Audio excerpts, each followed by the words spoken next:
Please be seated. Thank you. We're on the record. All right, thank you, ma'am. And I just want to say good afternoon. Let's go ahead and set forth our appearances. We'll start first with the plaintiff, then we'll go to the defense. Good afternoon, Your Honor. Teddy Parker on behalf of the plaintiff. Good afternoon, Your Honor. Robert Eglett on behalf of the plaintiff. Good afternoon, Your Honor. Maggie Buchanan on behalf of the plaintiffs. Brianna Switzer on behalf of the plaintiffs. Eric Pepperman for plaintiff. Brad Johnson, Tyler Watson, Michael Esposito, and Eric Freeman would have to defend, Your Honor. Okay. And are we ready to continue with the examination of the witness, Mr. Parker? We are, Your Honor.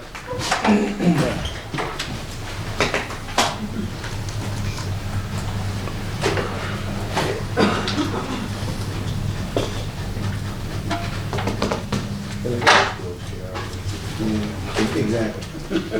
Makes sense.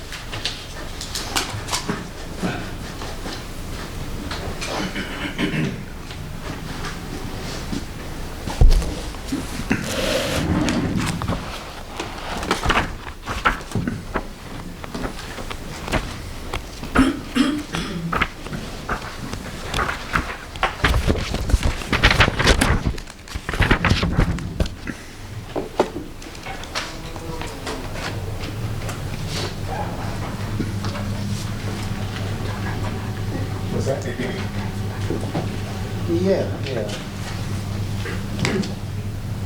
Your Honor, can Dr. Hudson retake the stand? Oh, yes, you can.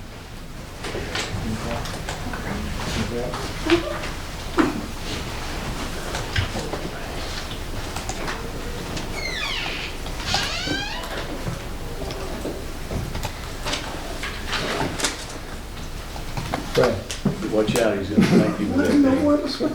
Dude, tap, man. I can warn you. I just said, watch out. Well, you see, I'm always willing to go to the Lord. Just take me out of it. Zero reflex. Leave me out of my misery. Right, exactly. No fight back. Yeah, I tried to warn you, reach your arms you up. didn't even look up. For my family.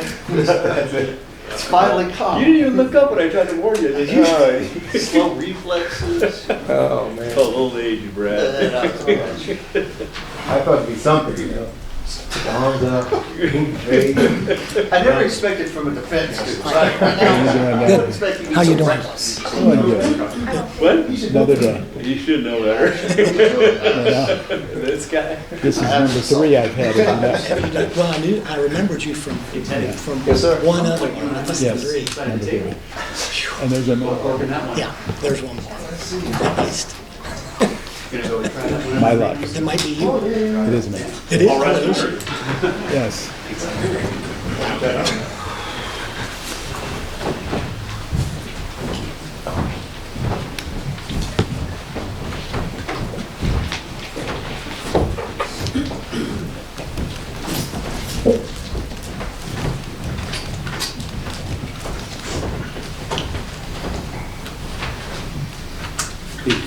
Thank you.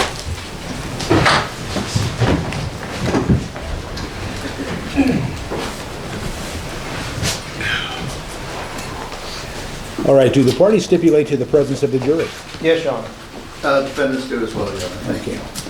And ladies and gentlemen, good afternoon. I hope you enjoyed your lunch. And we're going to continue on with the testimony from the doctor. Is that correct, Mr. Parker? That is correct, Your Honor. Okay, you may continue on, sir. Thank you so much, Your Honor. Your Honor, may I approach the witness and provide him this pointer again? Yes, you can. Thank you, Mr. Parker. Good afternoon, everyone. So, Dr. Hudson, when we left off, we were about to embark on your investigation or your review of the investigation performed by the Southern Nevada Health District, the CDC, and the FDA. Are you familiar with that investigation? I am. And did you review documents related to that investigation? Yes, sir. Right. So, Shane, let's go to the next. So this is the Morbidity Mortality Weekly Report. You've seen this, Dr. Hudson? I have. And did you consider this as a part of your research into the claims being presented by these plaintiffs? Yes, sir. All right. And do you know what this chart reflects? Yes, this reflects the cases of liver discharges in Clark County, Nevada, and California. All right. Shane? Thank you. So these are the roughly 11 there's 13 plaintiffs, but 11 of which you're actually providing opinions on, correct? Yes, sir. And based upon the chart from the MMWR, this is the timeline they fall upon? Yes, sir. And both Ms. Bourdonnais, February 2018, and Ms. King, March 2018, are contracted autoimmune hepatitis as a result of real water, correct? Yes, sir. All right. And then, of course, that's Mr. Delmar. And then the others are virtually all in the 220 time period. Yes, Is that sir. correct? The 5 children that we've spoken about that's discussed in this report, which we'll get to, what period of time were they also found to be sick, suffering were from in the acute liver? 220. I'm sorry. In the 220. All right. And in terms of the records you reviewed, because it's my understanding you reviewed the records from the children. Yes, sir. All right. And obviously you reviewed the records of the 11 plaintiffs that you're providing opinions on as well. Yes. All right. In considering the morbidity and mortality weekly report, did you find similarities in the symptoms and, of course, the causation? I did. All right. Next slide. So, just to be consistent with your recollection, it says during November 10th through December 3rd, 5 previously healthy children aged 7 to 5 months in Clark County, Nevada were hospitalized with lethargy, hypoglycemia after vomiting for several days. Now, did the majority, if not all, of the plaintiffs in this case suffer, if not identical, very similar symptoms? Yes, sir. The majority had gastrointestinal symptoms. All right. And did they all suffer some form of liver injury? They did. One of the children, Mr. Morales, has been discussed already in front of the jury by Dr. Datnow. Are you familiar with Dr. Datnow? I am Do you know what kind of physician he is? pathologist. All right. And earlier you testified that in your practice, you review and rely to some extent on pathology reports. I do all the time. All right. Now, I shouldn't say, maybe I should say Mr., but Severin Morales was 22 months of age. Is that correct? That is correct. When he got sick. And based upon your review of the medical records, what condition was his liver in? He had acute liver failure. Was a biopsy taken of his liver? Yes. And based upon the biopsy, what was the condition of his liver? Very bad. Was there permanent damage reflected in the biopsy of his liver? There was. Was it in the form of fibrosis? It was in the form of fibrosis. Was it also in the form of bridging fibrosis? Yes, sir. So it was advanced form of fibrosis. Have you ever seen a child at the age of 22 with such permanent liver damage in your career? Never. Based upon your review of the medical records for all 5 children, as well as these plaintiffs and the 35 other people you also reviewed their medical records. You mean to say 22 months? You said at age 22.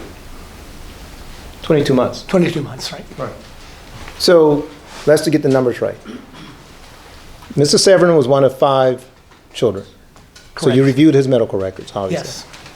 You reviewed the 11 plaintiffs that we have here, their I medical did. records.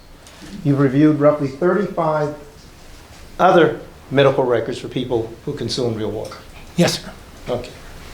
And based upon that, have you come to determination that hydrazine is a toxin that damages the liver? Yes, sir. Okay. Let's go to the next. It says, further investigation revealed that all patients and symptomatic household members consume real alkalized water brand bottled water before illness. No other shared exposure was reported. Is it fair to say, in terms of your own investigation, that there was nothing else common to each of these plaintiffs here other than their consumption of real water? That is correct. Next slide, Shane.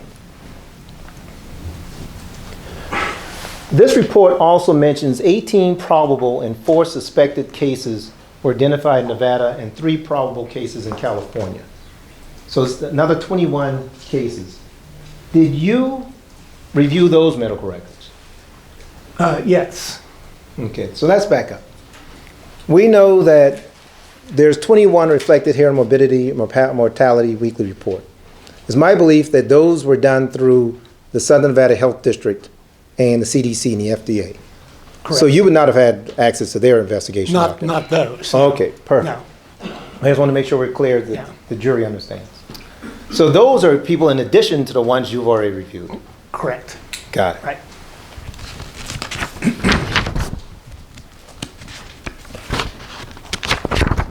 Next slide, Shane.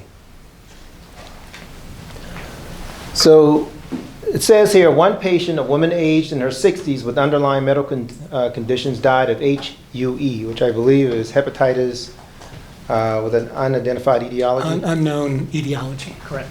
Related complications in November 2020. Did you review her medical records as well? I did, Did she also consume real water? she did.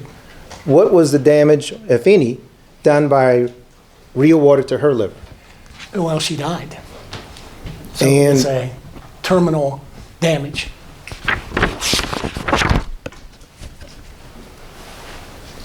So you're familiar with the fact that the FDA tested the real water concentrate? Yes, sir. And based upon your review of their records, what was the results of those tests of the concentrate? Well, they found hydrazine in those samples. You're also familiar with the fact that Eurofins tested the water bottles. Yes, sir. What was your understanding of the results of that? They found hydrazine in those bottles as well. All right. Is it clear to you, Dr. Hudson, that hydrazine is toxic? Yes, sir. Is it a known liver toxin? It is a known liver toxin that goes all the way back to the 1960s. All right. So, Shane, let me see Exhibit 99, please.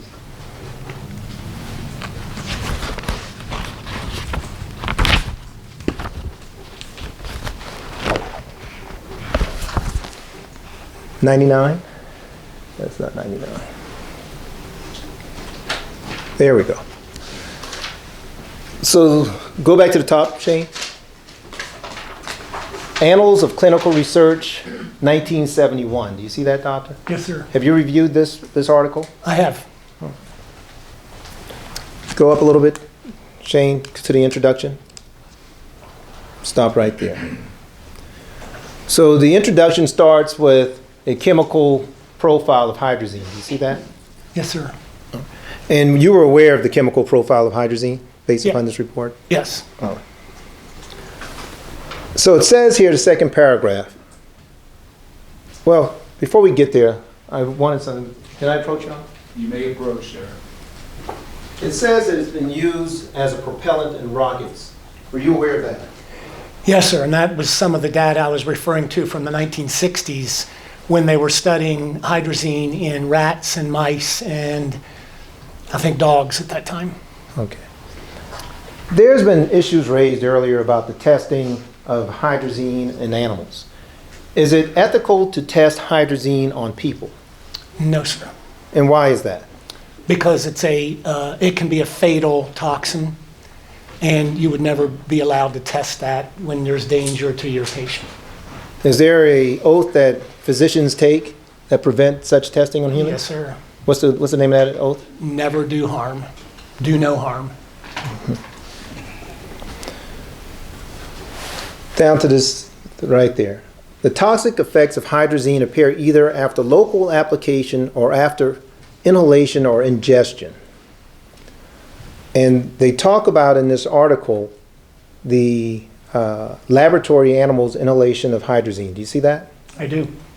Did animal testing result in similar symptomology for the animals being tested on this? It did. Did it result in damage to the animals' livers? It did. So, may I approach again, Your Honor? You may. So, it talks about anorexia, loss of weight, tremor, weaknesses, lung damage, inflammation, and fatty degeneration of the liver, along with interstitial nephritis. Do you see that? I do. And then finally it says, after prolonged exposure, convulsions followed by death. Is that what happened to the animals who were exposed to hydrazine? It is what happened to them. Did you see, in terms of these plaintiffs, not only similar symptomology, but damage in the form of fatty degeneration to their livers? Your Honor, I'm only going to object because it's vague as to these plaintiffs. If we can eliminate 2 of those plaintiffs, then I withdraw my objection. And Your Honor, I have no problem with the objection. I think I've made it pretty clear that of the 13, Dr. Hudson is providing opinions on 11. Good enough? Thank you, counsel. Thank No you, Your worries. Honor. No worries. Thank you, gentlemen. Anytime, Your Honor. So you would agree with that, Dr. Hudson? I would. In all the biopsies of these patients, there was fatty, and even not biopsies, an ultrasound, there was fatty infiltration of the livers All right. in almost all the patients. So go to the next page under case report for me, Shane. Go down a little bit more. Perfect. A little further up. All right. So this is the case report. It says a 59-year-old machinist was admitted to the Department of Medicine, University of Oulu. Yes. Good. February 9th, 1969, because of cough, fever, vomiting, diarrhea, icterus, and stupor. See that? Yes, sir. Is it fair to say that several of our plaintiffs here suffered those symptoms? Perhaps not the cough or the fever, but the vomiting, the diarrhea, the stupor. Yes, sir. They did. This gentleman handled hydrazine a few times, once per week, for 6 months, it appears. Correct. Did this gentleman ultimately die as a result of being exposed to hydrazine? Yes, he did. And based upon this analysis, prior to him being exposed to hydrazine, was he in relatively good health? He was a healthy guy.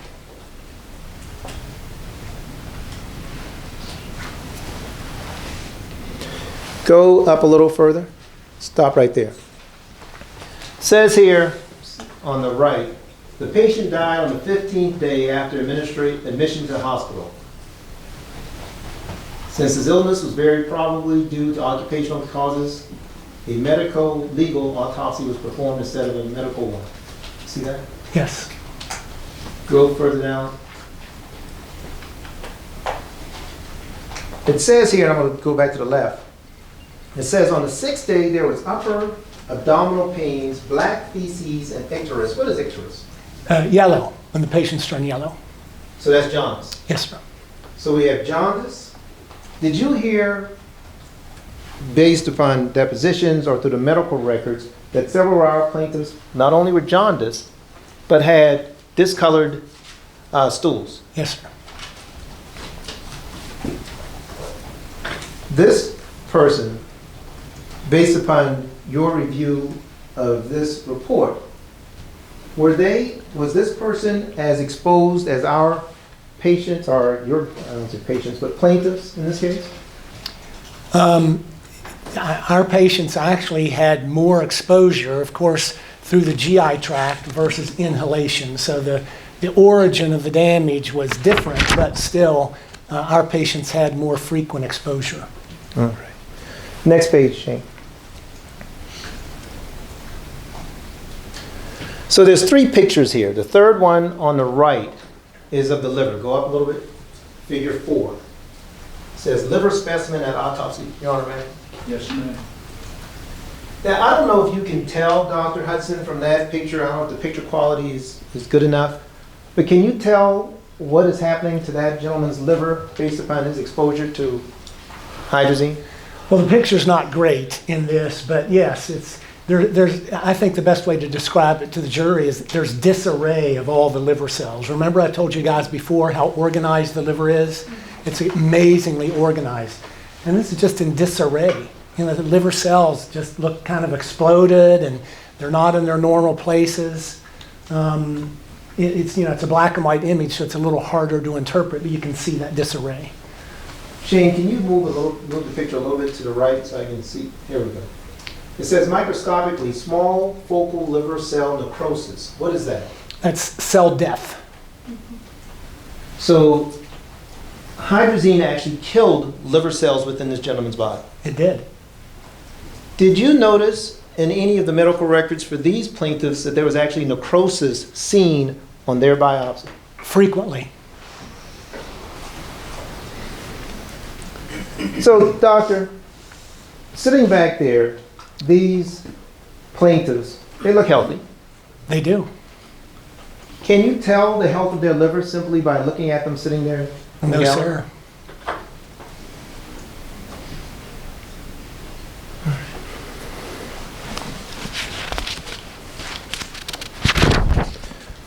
Let me show you another article, doctor.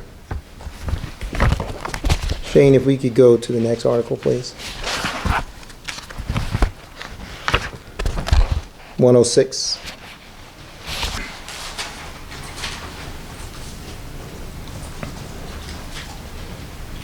So this is a 2018 article, doctor. Have you reviewed this document? I have. And are you familiar with the details of this person's exposure? Yes. Go up a little bit.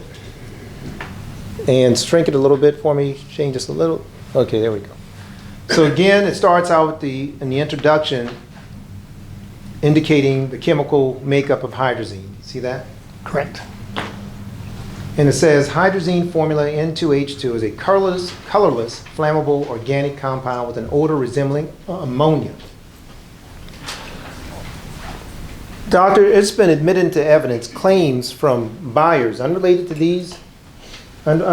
these plaintiffs of an ammonia or chemical-like smell from real water containers. When you read this article, did that in any way confirm your opinions of this case? Yes, sir. It kind of reinforced my opinions. Got it. Go down a little further. It says here, hydrazine is a hazardous material, immediately dangerous to life or health. You see that? I do.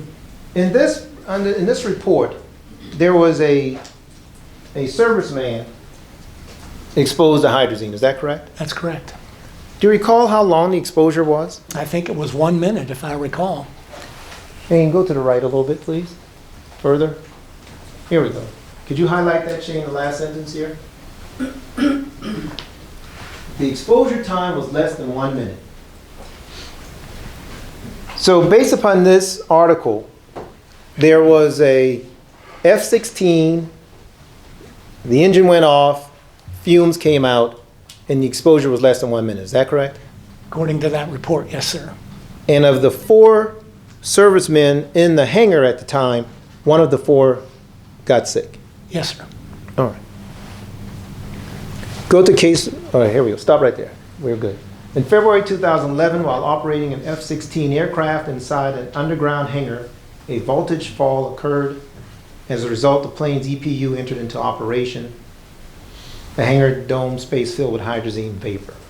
So this was vapor from an exhaust, correct? Yes. Next page, Shane.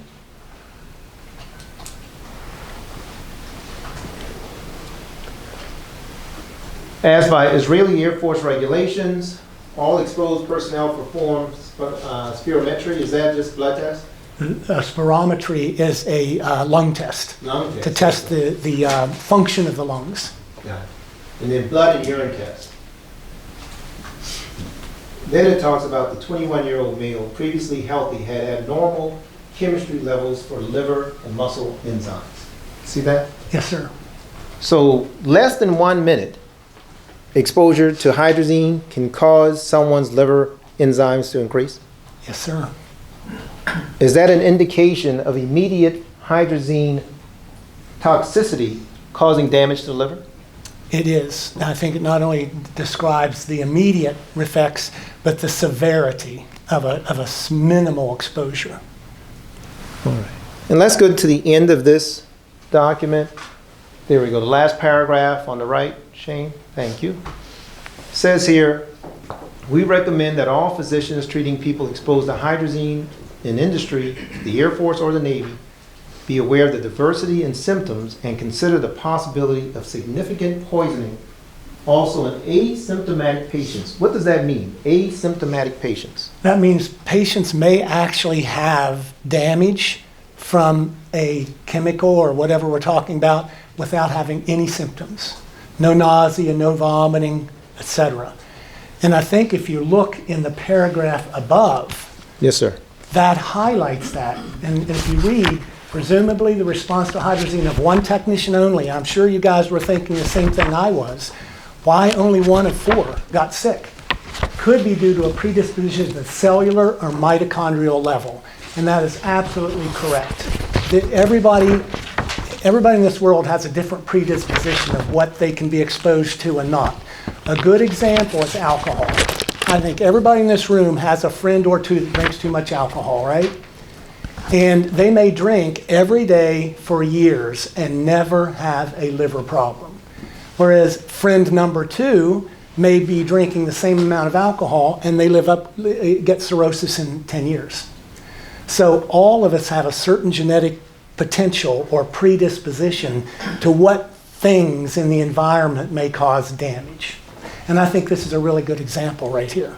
So if you had to compare the toxicity and the damage done by hydrazine to these plaintiffs' livers, would you compare that to stubbing your toe? Oh, no, I just wanted to make sure. not close. Next slide.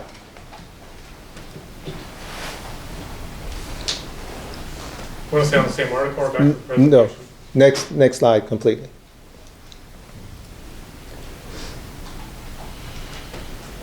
So the Southern Nevada Health District identified numerous cases of hepatic toxicity and liver failure related to the consumption of real water. You're familiar with that, of course. Yes, sir, they do. All right. And you're familiar with the investigation that they performed and the results of that investigation, Yes, correct? sir. All right. I want to show you something that came from their report. Page, next one. So this is what the FDA found in terms of common symptomology of those who consume real water. Did you see that? I do. Is this common for acute liver failure that you've dealt with for over 35 years? Very common. All right. I would say pretty much everybody has most, if not all, those symptoms. As a physician, because obviously you've reviewed all the medical records, and those medical records are prior to the final evaluation or investigation by the CDC, the FDA, and the Southern Nevada Health District, correct? That's correct. Did anyone know that hydrazine was in the water that they were drinking based upon your review of their medical records? No, sir. Did anyone know that hydrazine was not just in the water, but what was actually causing the damage to their livers? No, sir. It was largely unrecognized. So Mr. Kemp, when he was doing his opening, said this was a medical mystery. What, in your opinion, was the most important evidence determining how these people were injured? I think it was the initial report of the 5 children.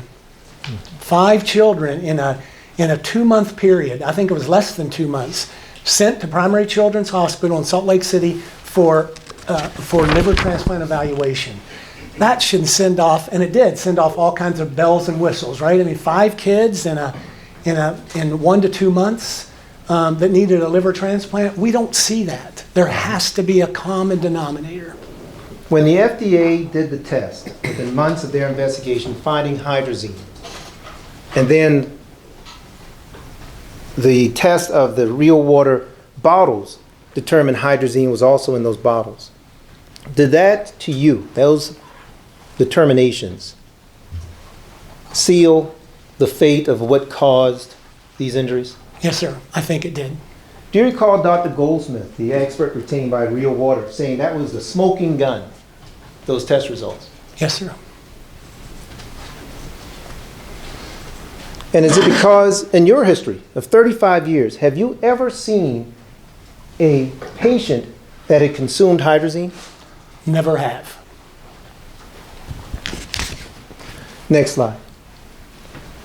So just to make it easier on the jury, Dr. Hudson, and for yourself, we put the chart together showing the AST, ALT, INRs, and those who've had liver biopsies on this chart to make it go a little quicker. Based upon your review of these patients, these plaintiffs, I should say, did they all have AST and ALT scores that exceeded the normal rates? They did. And in terms of INRs, because we haven't given much time to it other than the explanation, are these INR numbers higher than you've ever seen? They are. Your Honor, may I stand? You may stand, sir. Thank you. So, yeah, this is the INR over here, so you guys can sort of concentrate on this column here. Remembering that an INR should not be higher than 1. That's the cutoff. The cutoff. And you have everybody elevated. Look at this one, greater than 27. I've never seen a greater than 27 in 35 years. Never. I've seen these in acute liver failure. These are really, really high numbers. And what does that mean? I know you indicated earlier that INR talks about blood clotting. If you have something greater than 27, what's the fear or the concern for that patient? The fear is that patient's going to bleed into their brain. That's what we always worry about, a big bleed into the brain. Just from just sitting there. They don't have to fall or bump their head. So this all indicates that the blood is not clotting correctly. And these lower numbers, people are probably not going to bleed into their brain, but that's a big problem when you see something like that. And when you look at the numbers in totality, when you look at any particular person, Ms. Nally, for example, 412, 258, and then a 1.33, when you consider that as a physician, are you concerned that liver damage has already been done at that point? Yeah, I will guarantee you that when you see INRs like this, liver damage has been done. Next slide, Shane. And these are the other plaintiffs here that you've reviewed their medical records. By way of example, Ms. Diaz has 3,457 AST, 1.1786 ALT, and 4.0 INR. Does that give you a picture of someone who's healthy? Or is that a picture where you're thinking as a hepatologist, we got to figure out what's going on before she may need a liver transplant? Remember, for the jury, normal is about 40. 40 is normal for both AST and ALT, roughly. I mean, that's 100 times normal, right? So these are really bad numbers. This means there's a lot of inflammation and a lot of damage to the liver in a structural way, and then this reflects the function of the liver. So you've got all this damage, and now with this high NR, it tells you the liver's not working. Mr. Morris has 8,310 for his AST. Have you seen ASTs that high before? Yes, sir, I have. Yeah. Is that very high? It's very high. Is that a person who has to be admitted to hospital? Has to be admitted, and when I would see this and an INR of 6.91, if it was in my hospital, I would then initiate an evaluation for liver transplantation. All right. I would not wait. I'd be on it right then. So this chart also reflects that Ms. Diaz, Ms. Bordenave, Ms. King had biopsies. Correct. Next slide, Shane. Can you tell the jury what a liver biopsy is and what is the process behind doing a liver biopsy? This picture looks kind of bad to you guys, but it's really not. It's not such a bad thing. I do them all the time. So it's done between the ribs, between usually the 9th and 10th intercostal space on the right. You numb people up with lidocaine and use a needle. It's not a huge needle. It's not a tiny needle either, because you need a big enough piece of tissue like that. But it's done with the patient awake. I do them all the time, fully awake. And it's a pretty easy test to do. But you get a lot of information from the liver biopsy. So, doctor, you make it sound like it's easy. But you're the one actually doing the I guess because biopsy. I've done over 1,000 of them, but yeah. How about the person who's actually getting stuck with that needle? Are they coming in there happy about this? They're not happy. They're not happy, before or after. Do they typically have some kind of fluid or solution or cream or something to numb that area? I do, with a small needle, I inject lidocaine, which is it's like the dentist uses on your gums. Same thing. It works great, and they usually don't feel anything, really. With me, they don't really feel anything. And then you have this liver of liver material. Yes, sir. And that's what's used under the microscope to read a biopsy. That's right. So when someone talks about slides, is that the actual liver flesh that's being seen under the microscope? That's right. This thing is put in a paraffin block. You know, paraffin, you guys know what paraffin is, the clear stuff that kids sometimes play with. So it's put in a paraffin block, and then it's sliced and with a micron thing that makes them really thin. And then we stain it and do all these special tests on it. We can do a whole ton of tests on it, and we look at it under the microscope. All right. Next slide, Shane. So, doctor, this is the Loma Linda report, also called the Burke report by Mr. Kemp. But I think Mr. Eglin and I always refer to it as the Loma Linda report. Have you reviewed this article? I have. Based upon your review of this article, were there biopsies taken of 4 of the patients? They were. And did all 4 of them consume real water? All 4 of them were confirmed to consume real water. Next slide, Shane. So I showed this to the jury during opening. Hopefully they remember it 2 weeks ago, or a week and a half. It was a long time ago. Long time. It talks about the duration. And patient number 1 was exposed to real water for 2 weeks. Did patient number 1 suffer permanent damage based upon her consumption of real water? Based on that liver biopsy, yes, sir. It says at the bottom, pericellular fibrosis. Is that a form of permanent liver injury? That is. The other 2, patient number 2, there's no indication of fibrosis, but there's cholestasis there. What does that mean? Cholestasis means there's accumulation of bile in the liver. And there's also inflammation. What does that mean? That means the liver cells are attacked. Remember I told you guys before where they sort of look like the liver cells are looking like they're exploded a little bit. They're enlarged and exploded. That's what the inflammation is. And ductal proliferation, what's that mean? It means that you've got some, because there's cholestasis, there is that bile in there, you've got some new bile ducts forming. A biopsy, that's a snap in time of the condition of the liver, correct? It is. Based upon your evaluation of these articles on hydrazine toxicity, could a patient develop further liver damage after the biopsy? Yes, sir. And why is that? Because ongoing damage doesn't necessarily stop. You know, even after you take obviously when you take the toxin away, so you take the hydrazine away, you take the real water away, at least that does not contribute to continued ongoing damage by that substance, no matter what it is. You could use alcohol as another example, or hepatitis C. You take away that ongoing damage, you at least have a chance. But I have had many patients over the years that once they quit alcohol, once their hepatitis C is cured, they continue to advance in fibrosis. So the initiation already started, the fibrosis already started. So there's no guarantee that number 1, that fibrosis is going to reverse, or number 2, that fibrosis is not going to progress. It's kind of unpredictable, guys. You don't know right at the time. Is it fair to say, based upon these reports, that hydrazine is more damaging to your liver than alcohol? Yes, sir. No doubt in your mind. No doubt in my mind. Have you ever seen a person exposed to alcohol for 1 minute suffer permanent liver injury? Never. So patient number 3, confusion and lethargy is the symptoms. Periportal fibrosis. Patient number 4, bridging fibrosis. That's the more severe form. Okay, is that when you have fibrosis going from one area of the liver to another? Correct. They connect. And why is that more serious than periportal fibrosis or pericellular fibrosis? Because pericellular fibrosis can be reversible. Okay, it can be reversible. May not be, but can be.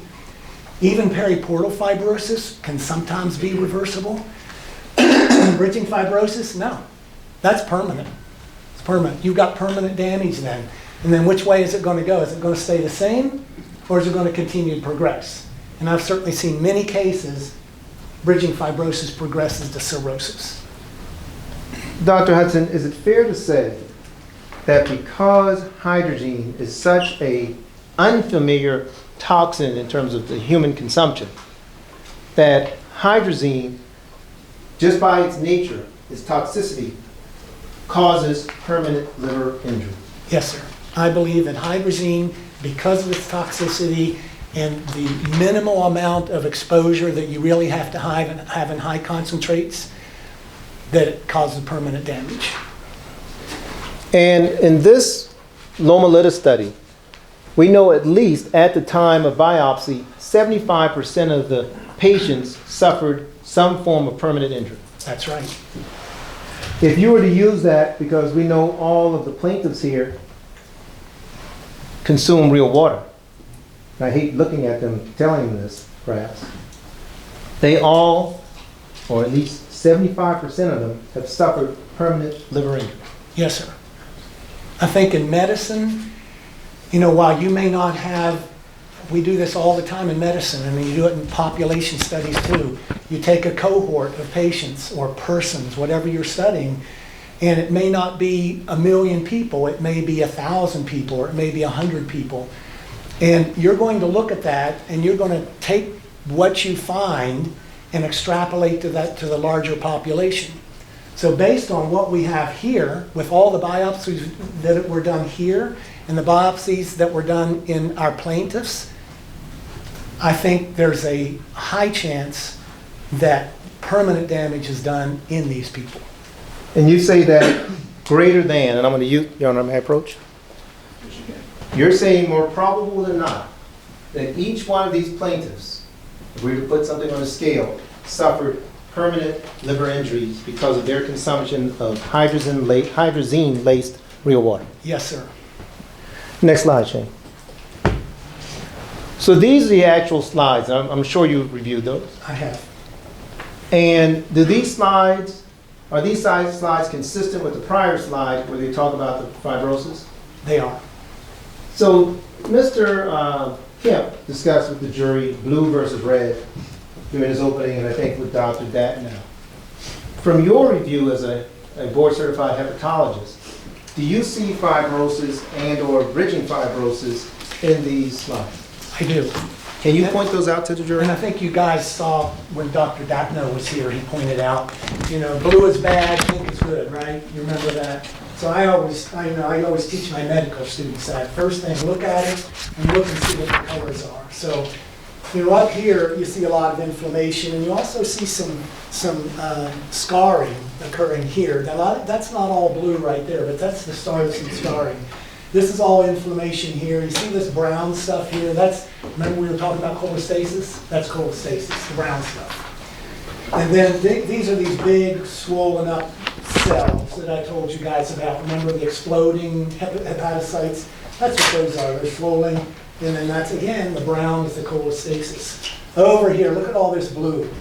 This is a lot of scarring. This is bridging down here. So, you know, you can, these are the two best ones where you can see the amount of scarring. Thank you. Shane, next slide, please.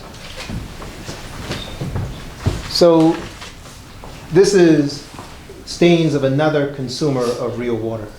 Correct. Did this person also suffer permanent liver damage because of the consumption of real water? They did. And again, the jury, you can see blue. Look at all this blue. You know, these are, again, bridging.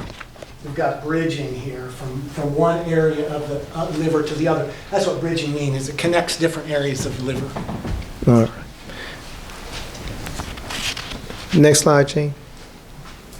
And what does it mean when it says trichrome stains? What's that mean? Trichrome is a special stain that we use for scarring. So it makes the scarring part of the liver pop out at you. It turns it more blue than some of the other stains we use. So it magnifies the damage versus the healthy cells? That's correct. All right. And so this is another consumer of real water in the biopsy of that person's liver. Do you see fibrosis and bridging fibrosis in these slides? For the jury, this is a little messy over here. Don't pay too much attention. That's a little bit of an overstain right there. But look at all this. This is all real. This is all a lot of scarring. You've got bridging, connecting, and same thing here. You've got all this scarring. And this here is starting to form a nodule. You can't see this upper part up here, but you see all of this and all of this, and you see this going around like that.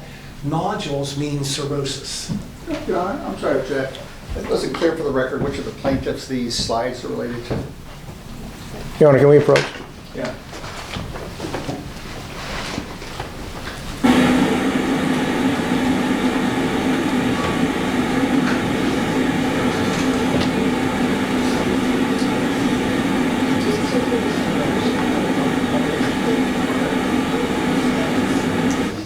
Thank you, gentlemen. You're welcome. You're good, Dr. Hudson. So again, in terms of the trichrome stain, you showed us what the overstaining was, but the other blue, is that representative of bridging fibrosis? Yes, sir. All right. And so for the jury's edification, I guess, these are slides of people other than these current plaintiffs. I think you guys understand that. We're going to see some of those very soon. You understand that, Dr. Hudson? Yes, these are for illustrative purposes. Perfect. Yeah. And I want to show you the next slide.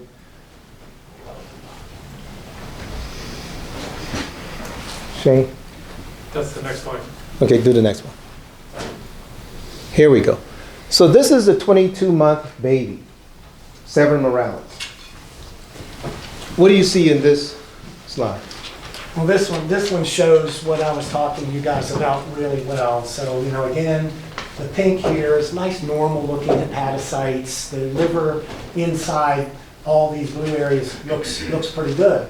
But then you see all this blue, and the blue connects what we call the portal triad. So, again, this is all bridging. That's what we're really trying to show there.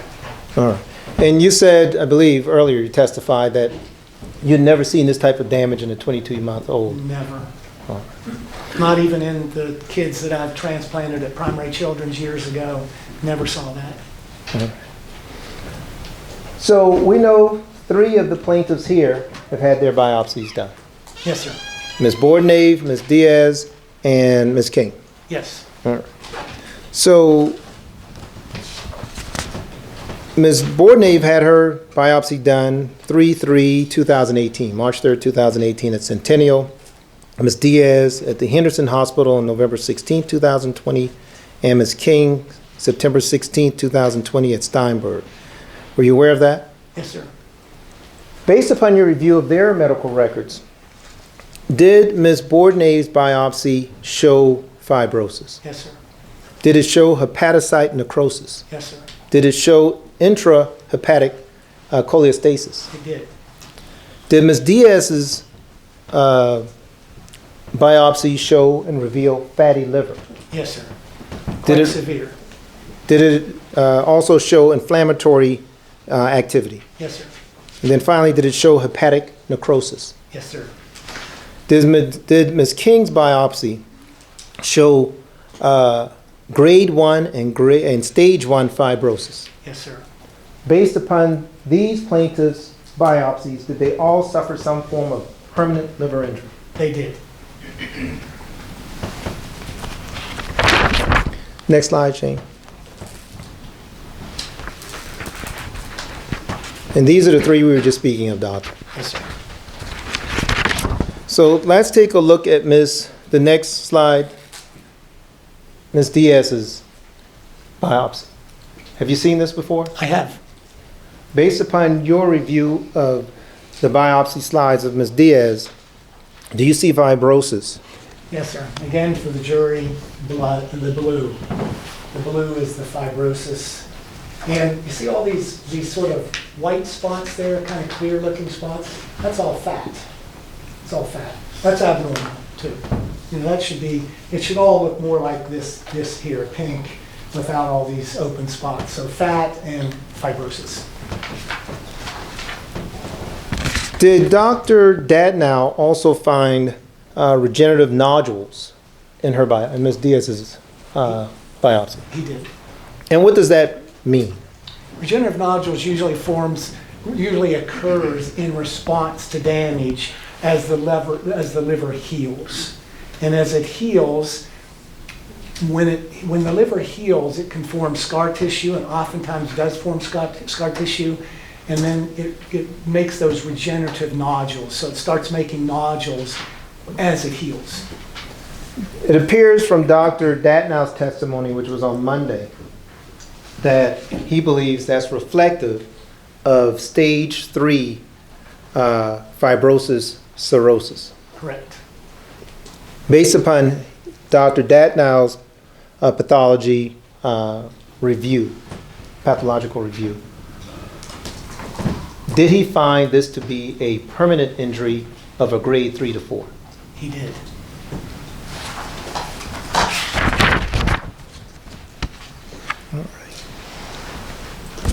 Next slide, Shane. Now we're going to get back to Ms. Diaz, Ms. King, and Ms. Bourdonnais, but I want to go through some of these plaintiffs at this point, okay? So did you review the medical records of Ms. Nally? I did. And we saw Ms. Nally on the chart earlier, and based upon the chart, she had elevated liver enzymes test, correct? She did. From your review of Ms. Nally's medical records, did she suffer from fatty liver? She did. Did you find fatty liver to be consistent among the majority of the plaintiffs in this case? Yes, sir. The majority of these patients had fatty liver that was shown either on ultrasound, CT scan, or liver biopsy. And is it your opinion, Dr. Hudson, that Ms. Nally has now suffered a form of permanent liver injury based upon her consumption of real water? Yes, sir. Next slide, Shane. Now, Abraham was only, I believe, 15 at the time of consumption. And he's still very young. He's right there in the back. Did Abraham also suffer, based upon his medical records, a fatty liver because of his consumption of real water? Yes, sir. And do you also believe that Mr. Oliveira has suffered a permanent liver injury because of his consumption of real water? I do.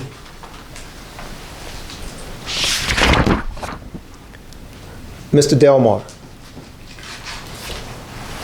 from your review of his medical records, did he too suffer fatty liver as a result of his consumption of real water? He did. And is it your opinion that based upon that he has suffered a permanent liver injury?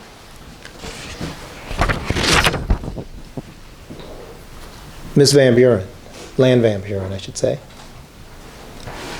Now, her medical records also indicate that she suffered fatty liver. Is that correct? That is correct. Now, in terms of Ms. Land Van Buren, if you could, Shane, put up Exhibit 330, please.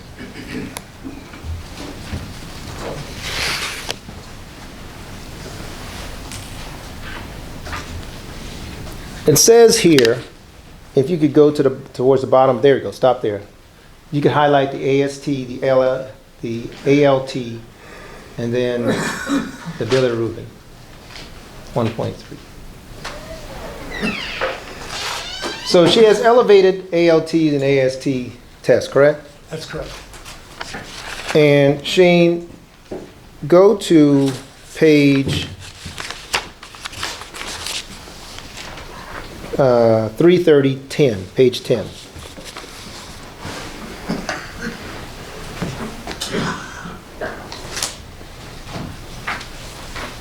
It says here that a central line insertion procedure was done. Do you recall reviewing that in your medical records, in her medical records? Yes, sir. Do you recall why? She was sick. She needed fluids, and she probably needed FFP, which is fresh frozen plasma at that time, to help correct her abnormal clotting. So let's go to that so we can explain it to the jury. Go to page 11, Shane. And go down a little bit. INR, stop. Highlight that entire line. So greater than 27. Do you see that? Yes, sir. Have you ever seen an INR that high? Even with all the I've done over 1,000 liver transplants now, well over 1,000. Never seen an INR that high. It says right below that, results called readback confirmed. Do you know why something like that would be in the record? Because that number is so high, you don't believe it. I wouldn't have believed, if I was there, I wouldn't have believed it either. I would have called up the lab and said, you guys made a mistake, rerun this, do it again. It's wrong. Too high. Go down a little bit more, Shane. It appears here, again the INR is high, and right below that it says INR results called readback confirmed. So this is the second occasion where her INR is so high that the doctors or nurses are questioning the reading. Is that correct? That's correct. And then finally it happens a third time right below that on November 18th. That's right. And these are all in timing order, see? So when someone's INR is that high, does that mean their blood can't clot? that is correct. And is that what you were talking about in terms of being concerned as a physician, that someone may have a brain bleed? Yes, a spontaneous bleed into the brain. Correct. So what do you do to address an INR that's as high as these? Well, when it's that high, we give fresh frozen plasma, and it's pooled from various blood donors and put in a bag and then frozen for preservation purposes, but it's full of clotting factors. That's why we use it. We use it for clotting factors. So we can infuse that into the person, and it will improve that INR. It's specifically targeted to work on factors 5, 7, 8, and 9 that all affect the prothrombin time, the INR. So then Ms. Land Van Buren is taking into her body someone else's plasma, Correct. which comes with certain risks. Yes, sir. Go to page 12 of this exhibit, Shane. At the bottom it says transfusion summary. See that? Yes, sir. And then it says thaw plasma. Is that what you were speaking of? That's it. And Plasma. and Fresh that's frozen what was, plasma. We have to thaw it before it goes in. A positive blood. was that also the reason why she may have needed the port that we were speaking of earlier? Now, that's what I think. It's not clear in the medical record, guys, but that's what I think. It's what I would have done, so I kind of extrapolate that. Okay. And that's how they would do this plasma transfusion? Yes, sir. Oh. So in addition to undergoing everything she did, based upon your medical records, she also had fatty liver. Correct. Okay, again, based upon your review of the medical records, the reports in terms of hydrazine toxicity in humans, did she suffer a permanent liver injury because of her consumption of real water? Yes, sir. No. Let's go to Mr. Mono. Kiri. Did you review Mr. Mono's medical records? I did. Based upon your review of his records, did he too suffer fatty liver as a result of consuming real water? He did. And is this your opinion in terms of Mr. Mono, that that's a permanent injury caused by his consumption of real water? Yes, sir.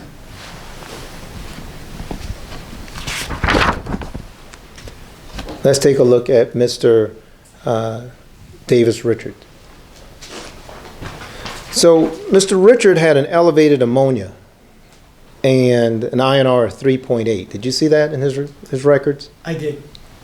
When you're dealing with ammonia levels that high, does it create confusion? It can, yes. Is it similar to the stupor that was identified in the articles we saw earlier? Yes, sir. Similar thing, stupor, confusion. Correct. Did he suffer, in your opinion, a permanent injury based upon his consumption of real water? Yes, sir.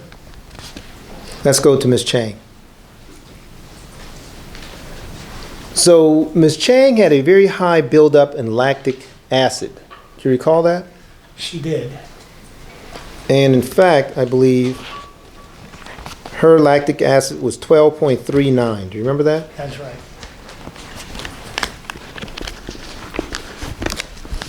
Shane, go to Exhibit 217, page 2, please.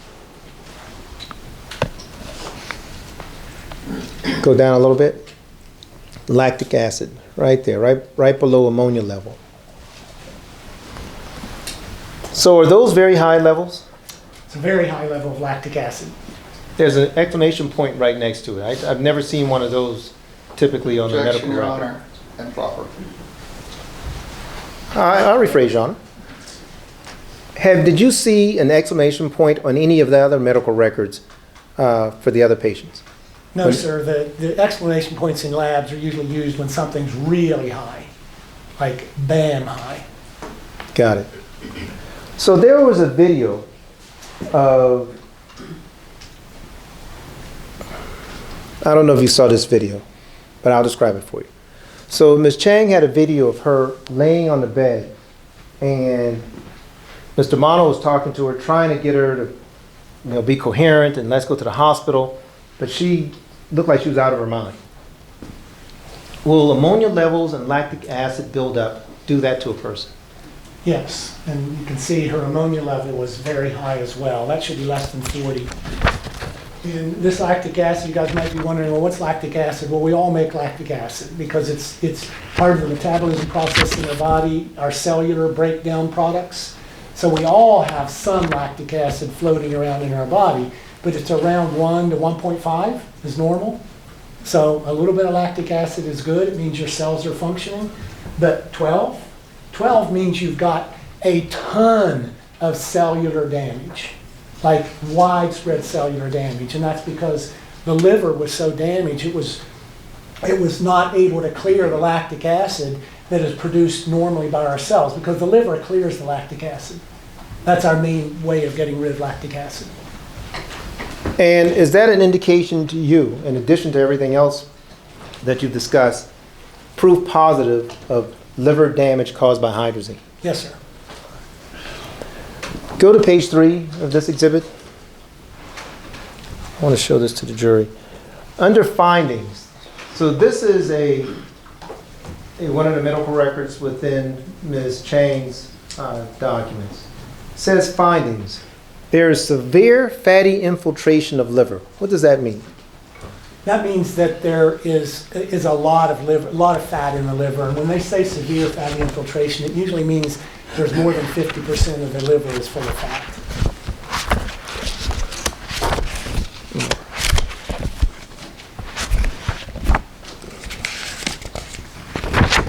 Let's go to Ms. Diaz. So Ms. Diaz, as we know, had a biopsy. Is that correct? That's correct. Okay, you indicated that she suffered from polyneuropathy. Explain that to the jury, please. It's where a person can get various neurologic things going on, like they can get shaking, they can get tremor, numbness, tingling of the hands, fingers, feet. Those are polyneuropathies, and it even can be where you can't feel your foot when you walk. You don't have that good normal, when we all take a step, we can feel our balance, right? So people with polyneuropathy may not be able to feel when they put their foot down and they lose balance. Let's go to Exhibit 293, page 16. This is the discharge summary that I'm going to show you, Dr. Hudson, from Henderson Hospital on Ms. Diaz. Go up a little bit more. Stop. May I approach, Your Honor? Yes, you may.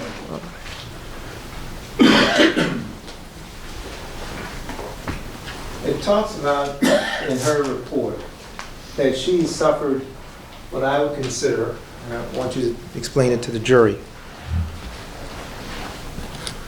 ammonia level, not only high AST and ALT, but an ammonia level of 22. Keep going, right there. You see that? Yes, sir. So based upon her discharge summary, she had a very high INR, a very high AST and high ALT, but an ammonia level of 22. When you consider these together, all of these diagnostic tests together, what kind of condition is she in? Did you look at her biopsy report? I did. Shane, go to page 28, 293-28. Highlight the microscopic. I want Dr. Hudson to explain this to the jury. So, Dr. Hudson, can you explain what's being discussed here, or what's been discovered based upon her biopsy? If you could start from the top. Okay, so I think the most striking change on this is right here. Severe macro and microvesicular fatty changes. Macro, micro. Big fat versus little fat. That's what macro and micro means. So when you have that mixture, it's pretty severe. You know, generally people are more likely to have, if you're a real obese person, you're more likely to have macrovesicular fat. Microvesicular fat, we tend to see that with pathology, like damage to the liver. You'll see that. Portal tracts in this biopsy, there really wasn't much in the way of inflammatory activity. Bile ducts were good. We didn't see cholestasis. But the significant thing was regenerative nodules are seen. And we usually see regenerative nodules when there is a significant damage and the liver is starting to scar down, starting to repair itself by scarring. Is this proof of a permanent damage done to her liver? Yes, sir. One other thing, Your Honor, if I could approach. Hepatic necrosis. Right. Yeah, I failed to point that out because this is important. So we talked about yellow-brown debris on this PAS stain. That's a stain that we use that can show sort of dissolving inflammation as the liver starts to improve. But what this showed is that with that, there was recent hepatic necrosis, so there was cell death. That brown stuff means there was recent cell death. So the hydrazine that she consumed not only caused the fatty liver that we've been speaking about, we have regenerative nodules, but you have cell death in terms of Ms. Diaz. Proof of it. Correct. So is it fair to say that hydrazine, if exposed to the liver, can actually kill the liver cells? Yes, sir.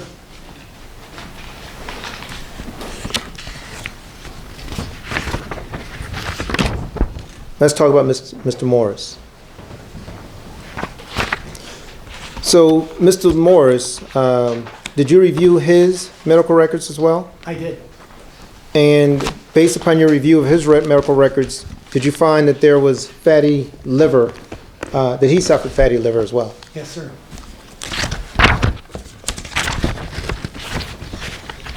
And based upon your review of his medical records, did he suffer a permanent injury? Yes, sir.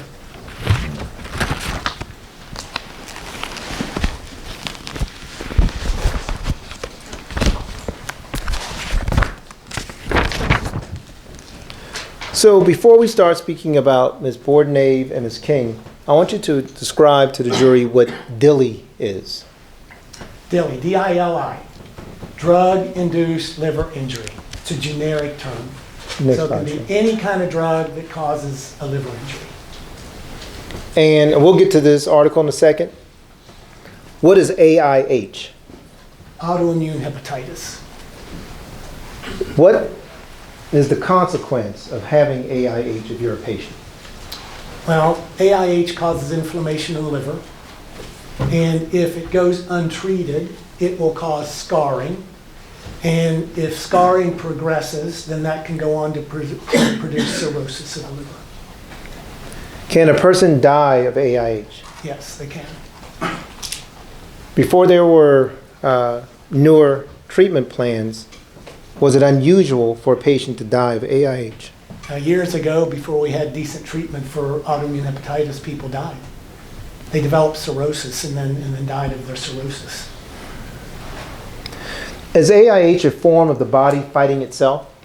It's exactly what it is. The body attacks its own liver. Did Ms. Bordenave and Ms. King contract AIH as a result of being exposed to hydrazine? They did, and it's a specific type of autoimmune hepatitis in that it's drug-induced. We have a term for this. and I've seen a number of cases over the years, drug-induced autoimmune-like hepatitis. It looks exactly like autoimmune hepatitis. It's spontaneous. It acts like it. It looks like the same under the microscope. Its behavior is the same. You cannot tell the difference from somebody that has autoimmune hepatitis not caused by a drug, and that's just genetics. Okay? There's certain people out there that they develop autoimmune hepatitis because their body recognizes their liver as a foreign object, and it's complex, all that. I don't need to go into it, but it's well-recognized syndrome. But here, there's a drug that is initiating that sequence, but it behaves the same, and you treat it the same.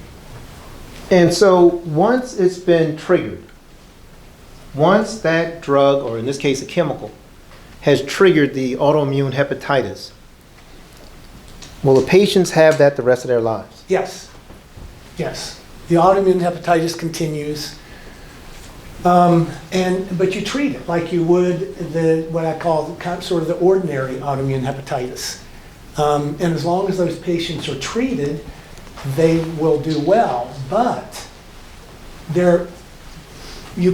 people sometimes, lots of times, want to go off their medication.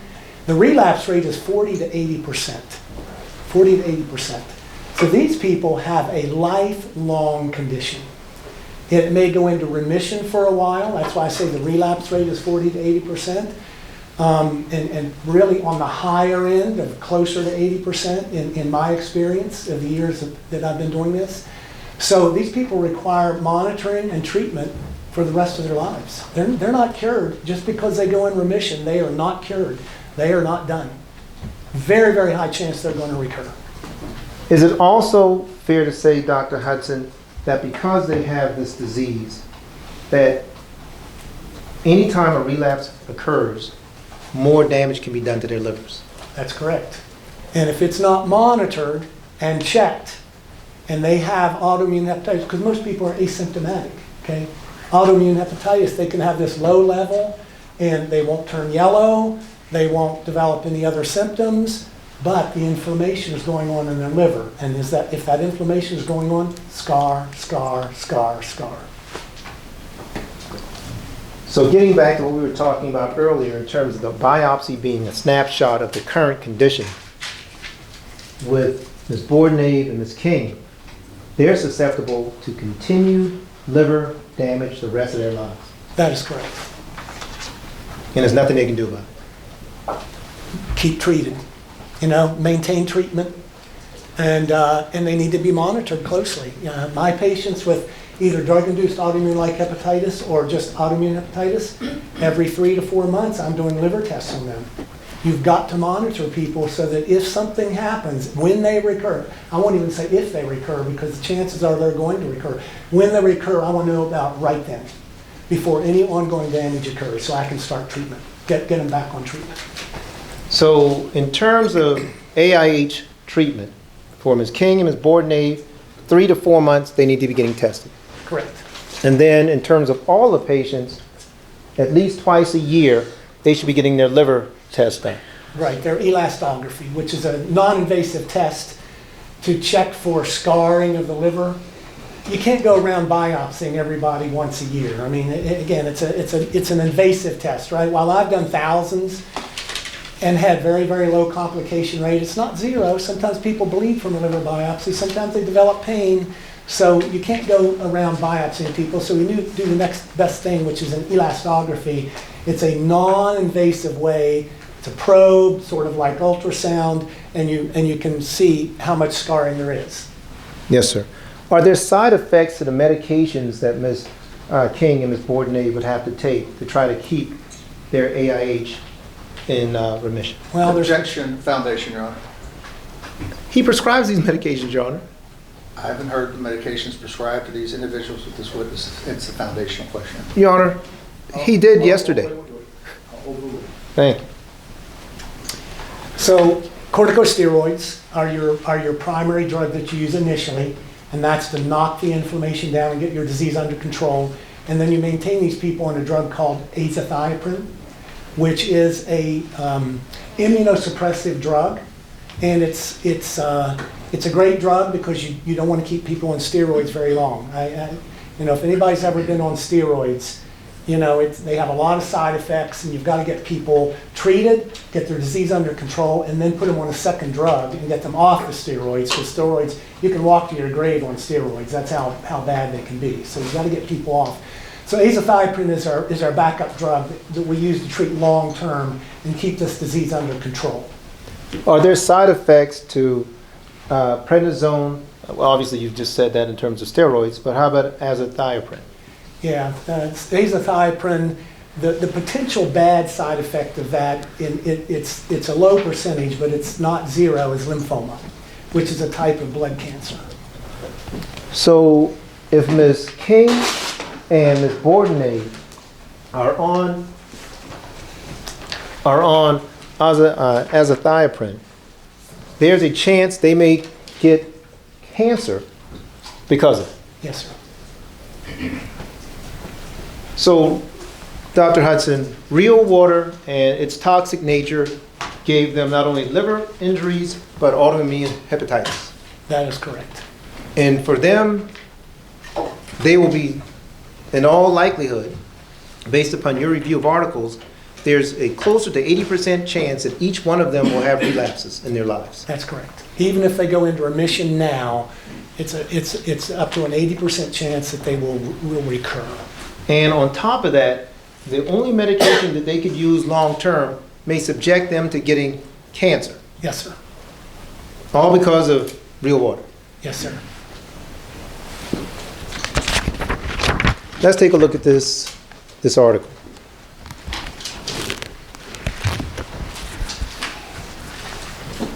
Have you reviewed this article? I have. This article talks about relapses for patients with AIH. Is that correct? That is correct. And it says in the earlier stages, up to 4 years, go to the next page, Shane.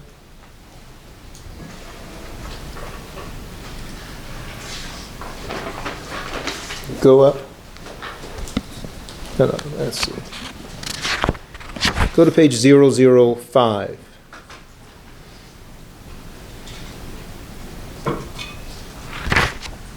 Okay. Now go down a little bit and make it a little smaller.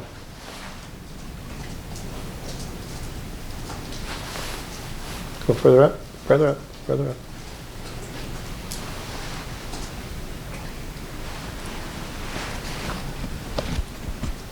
Keep going.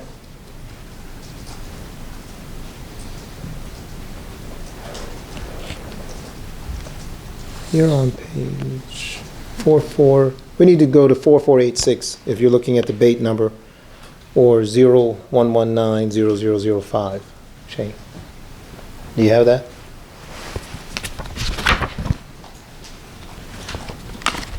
Oh, you know something, Shane? Hold on 1 second. I see what you're doing. You're looking at the actual 2023 article as opposed to the September article. That's fine. You can keep it on that one. We can use that one first.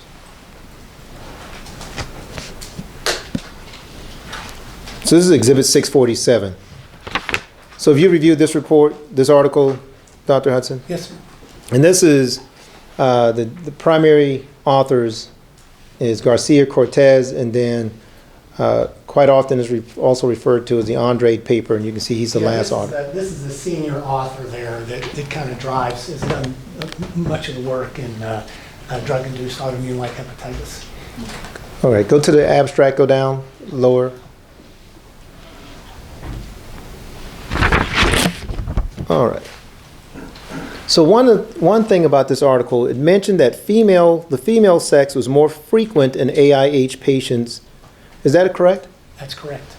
So it's no surprise to you that both Ms. King and Ms. Bourdonnais, as opposed to the gentleman here, contracted AIH.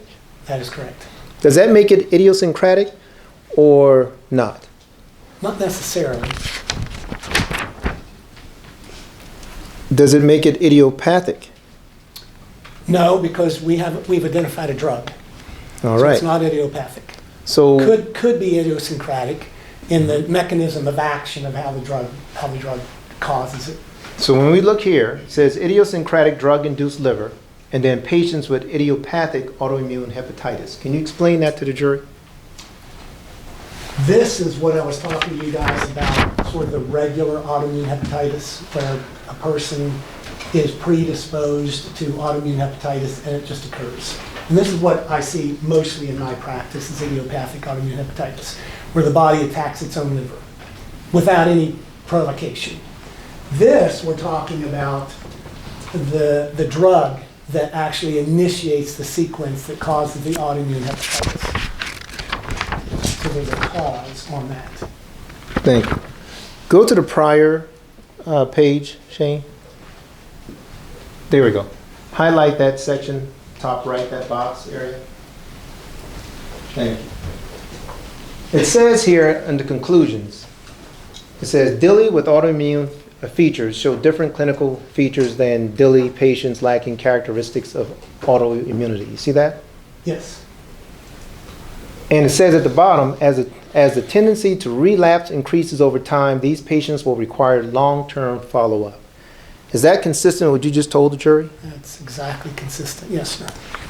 And so it could be a year or two with no relapse, but as time goes on, the relapse becomes more expected. More likely. Yes, sir. So for with you, based upon your experience and your review of these articles, it's not an if, it's just when. It's a win.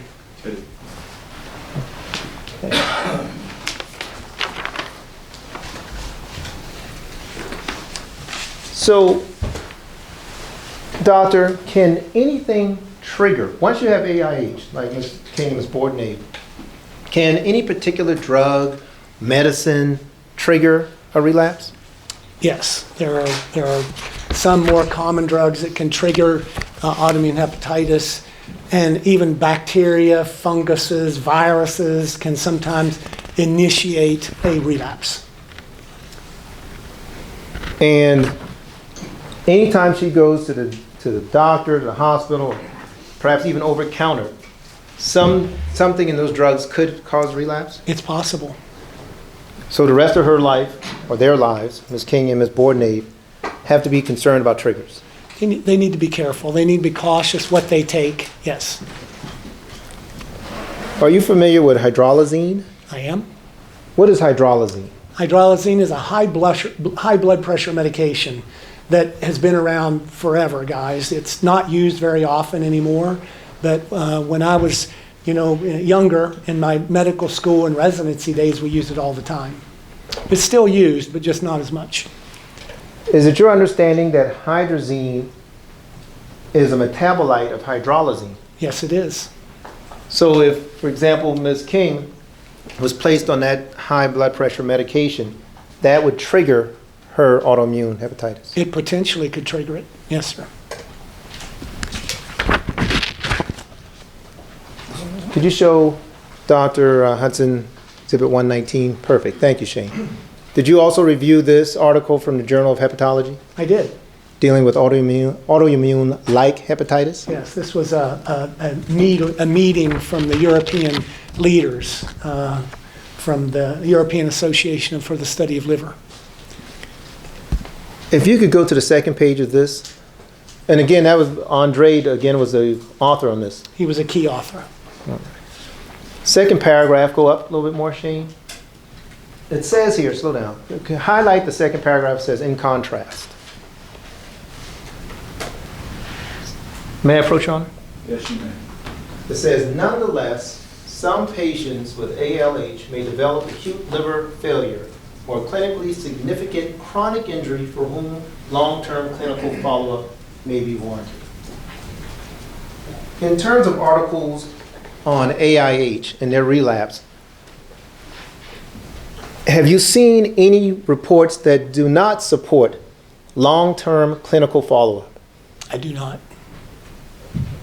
And based upon your review of these articles and the medical records of Ms. King and Ms. Bordenave, do you believe that they both have suffered a chronic injury for which they will need lifetime care and treatment? I do.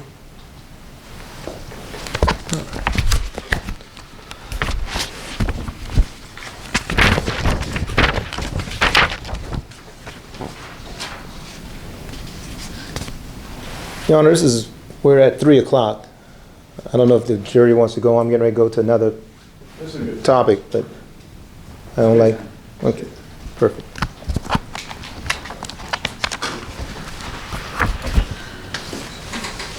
Okay, ladies and gentlemen, remember to admonish not to converse amongst yourselves, the opinion of the case of each matter connected with this trial, and re-watching this viewing report, and now the unresolved litigation in this case, by any means of information, including without location, report, that ordinary resolution. And last but not least, not form or express any opinion on any subject matter connected with this trial, for the cause of findings submitted to you. Let's take 15. 15 already.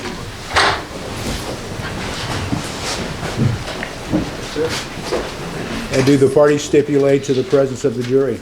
Yes, Your Honor. Yes, Your Honor.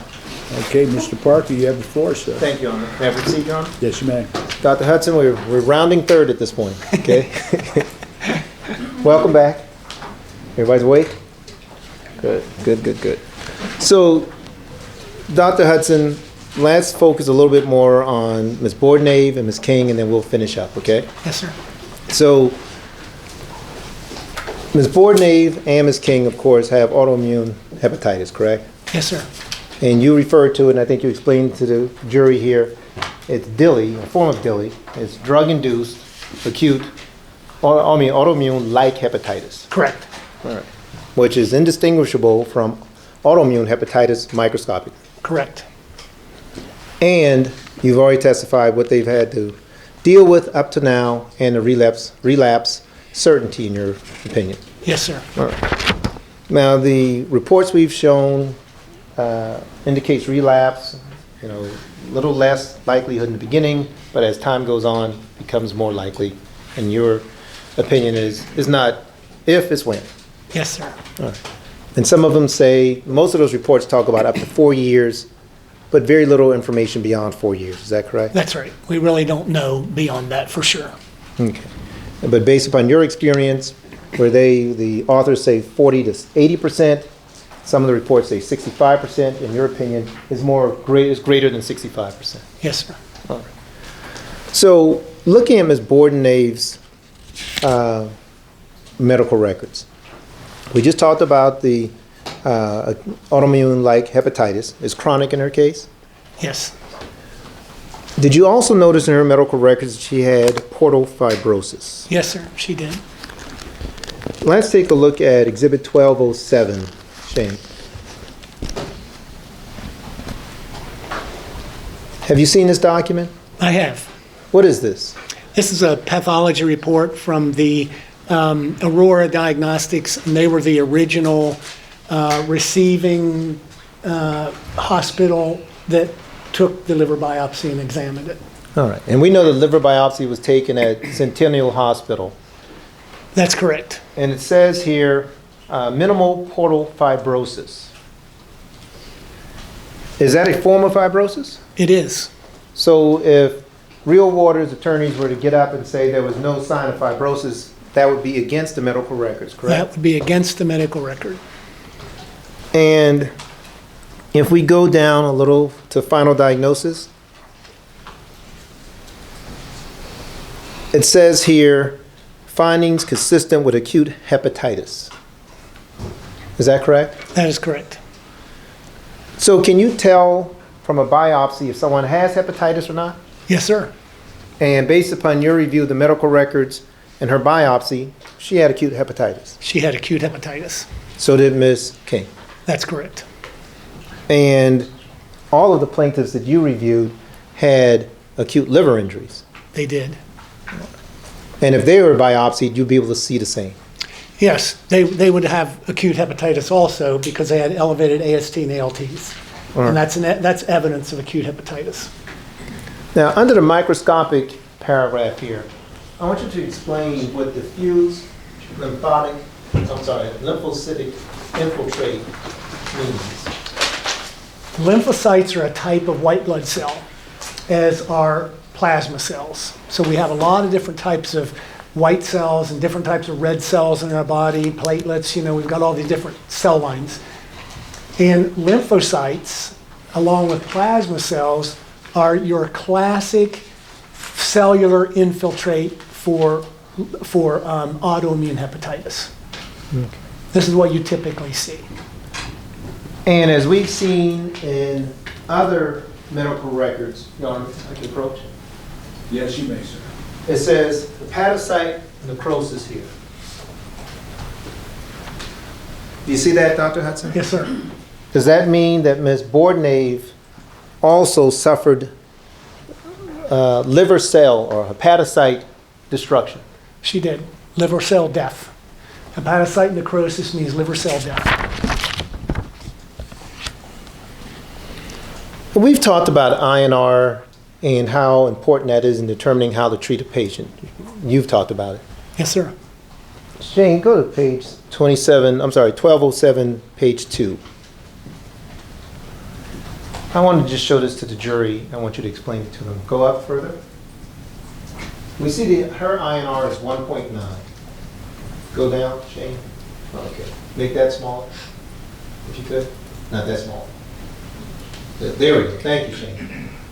It says here, first LFT stands for what? Liver function tests. Have fluctuated. Correct. And her creatinine was steadily been increasing. INR is also increasing and is worrisome for liver failure. Recommend transfer to liver center for evaluation and closer monitoring. Is that what you were talking about in terms of how the INRs are used to determine the level of someone's liver injury? Yes, sir. And Because that determines liver function versus liver injury. so in terms of Ms. Bordnave, her issue happened in 2018. That's when she was injured by consuming real water. You're aware of that? Yes, sir. And we know that her biopsy was in March in 2018. Were you aware of the fact that she was placed on azathioprine Yes, sir. after being placed on prednisone? Right, prednisone and then isothioprine. And from 2018 to 19 to 20 to 21, her physicians kept trying to work with her until they could wean her off of the azathioprine, correct? That's correct. They weaned her off the prednisone successfully and then worked a bit longer to get her off the azathioprine.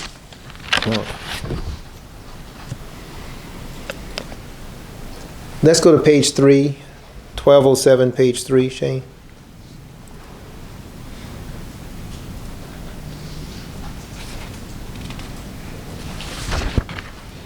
At the bottom, doctor, it talks about she had a liver biopsy which showed significant inflammation, scarring not described. What's the significance of that? The significant inflammation, it means that there's, ongoing damage to the liver. And so when we were talking about Ms. King and Ms. Diaz and Ms. Bordnave, you take a biopsy, or you undergo a biopsy procedure, but does that mean that a year from now or 2 years from now that the injury is not greater than seen in the previous biopsy?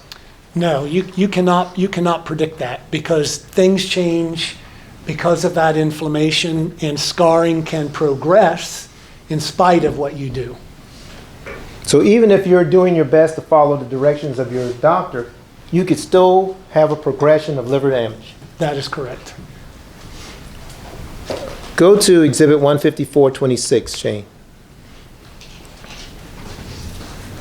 So this is the ultrasound. You spoke earlier about ultrasounds and CT scans. Do you recall that? Correct. And this is the elastography that you were speaking of? This is the elastography I described to the jury earlier about a non-invasive way of looking at fibrosis of the liver. Shane, please highlight the date for me, the date of service. A little further down. Right there. So October 24, 2019. This is over a year and a half after the biopsy. Go down to the bottom under impression, Shane. Says liver elastography consistent with no clinically significant fibrosis, but then it says hepatic steatosis. What's that mean? Fat in the liver. 10 to 33% hepatic steatosis. So when we were talking about these plaintiffs, 9 of the 11 you looked at had fatty liver, That's correct. be it versus ultrasound or CT scan. Yes, sir.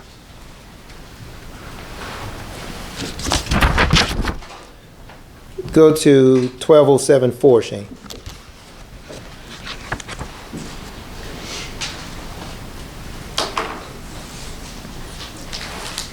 So this is July 2020, so over 2 years after her biopsy.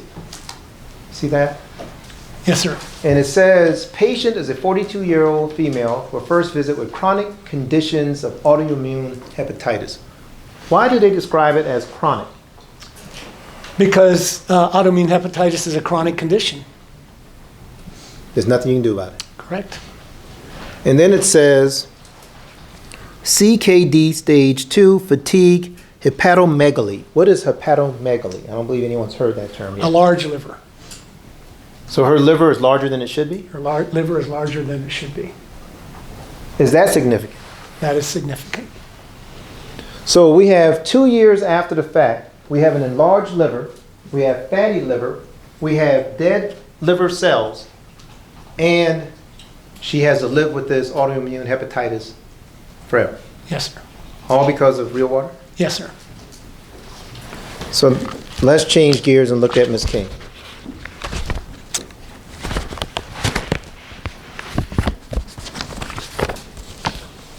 So you're not providing any opinions in terms of the myasthenia gravis, is that correct? No, sir, I'm not. I'm not a neurologist or an expert in myasthenia gravis. Okay, good enough. Have you ever had a client that had autoimmune hepatitis and myasthenia gravis? I have not. Is Ms. King that rare in terms of her illness? She is. In your opinion as a hepatologist, is that a more compounding problem, having to deal with the MG in addition to the AIH? It definitely is, because it's two autoimmune conditions at the same time. So her body is fighting itself on two fronts. Two battles. And she has to compensate some way through some form of medication or what? Objection, Your Honor. This is leading. I'm asking a question. I said, or what, to deal with these conditions? Right. I don't know what the answer is. That's certainly, I can't lead him into it. I'm not a doctor. Yes. Overrule. So tell the jury, Dr. Hudson, how will someone from a hepatologist standpoint be able to fight these two autoimmune battles within her body? Your Honor, I object. This witness has already testified that he's not competent to talk as to MG. That's not his specialty. That's why I started out. I said from a hepatologist's viewpoint. That's what I said. I premised it on his discipline. And he premised it on a discipline that he is competent in, but not one that he is not. That is the MG. He said he's not competent to testify as to that, Your Honor. Nor did I ask him, Your Honor. But let me rephrase. Thank you. I want to make sure I understand the question. Dr. Hudson, from a hepatologist's viewpoint, how do you advise a patient like Ms. King when she has two autoimmune conditions she's fighting? Well, basically, she's fighting two battles, and it takes medication to fight each one of them. So she has to stay on top of both of them, because either one of them could deteriorate and make her sicker. Got it. Looking at Exhibit 1041-31, do you have that, Shane?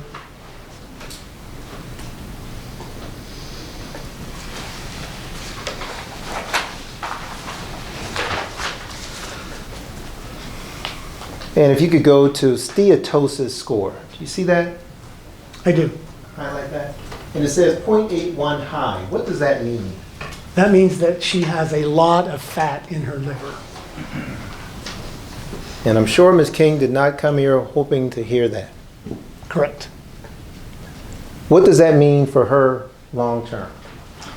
Well, there's the potential with that much fat in the liver that she can start scarring her liver. So this is in addition to the initial hydrazine insult to her liver? Correct. So the fat itself will perpetuate further damage to the liver? It can. This was done, if you go to the date, go up to the date, Shane, please. August 4th, 2020. So this is over a year after her, after she stopped drinking real water. And did you notice that? That's correct. Could the fat itself continue to progress? It could. Could you go to Exhibit 1209, Shane?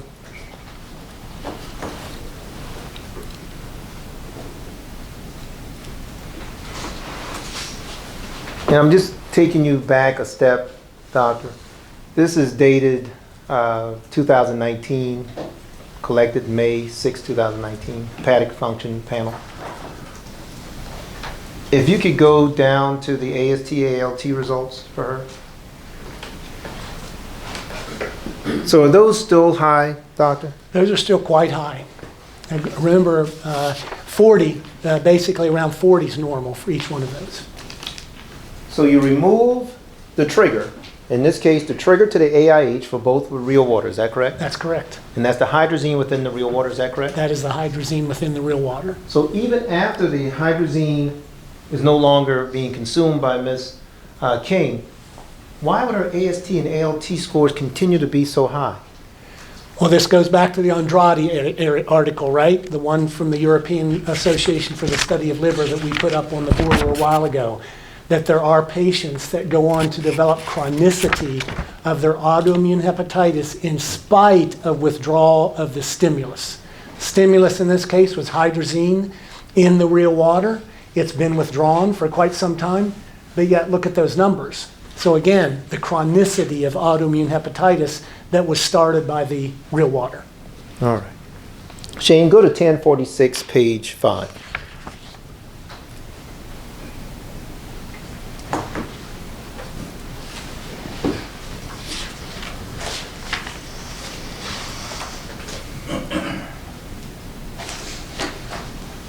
$10.46.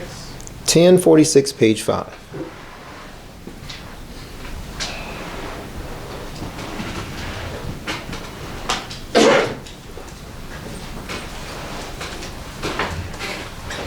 I'm not seeing that one on mine. Is it?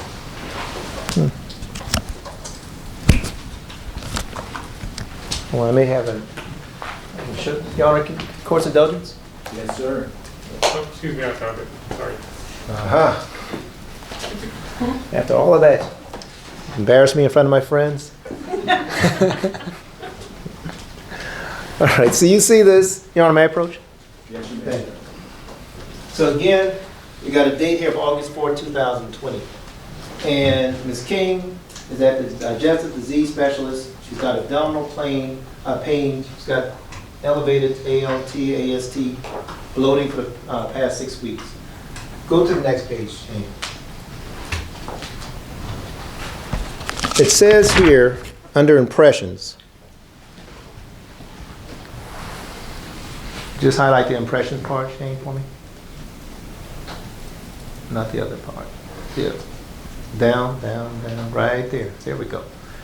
It says generalized abdominal pain, but it also says abnormal results of liver function studies. You see that? Yes, sir. So she's still having abnormal liver tests, And correct? this is 2020. That's correct. Based upon your understanding of hydrazine and how it affects the human body and the human liver in particular, do you see this as something that she will forever be fighting as a part of this autoimmune hepatitis? Yes, sir, I do. She's going to have up days and down days. That's correct.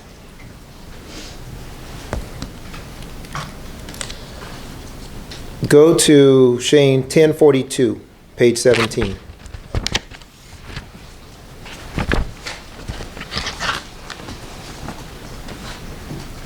So this is roughly 2 months later, August 6, 2020.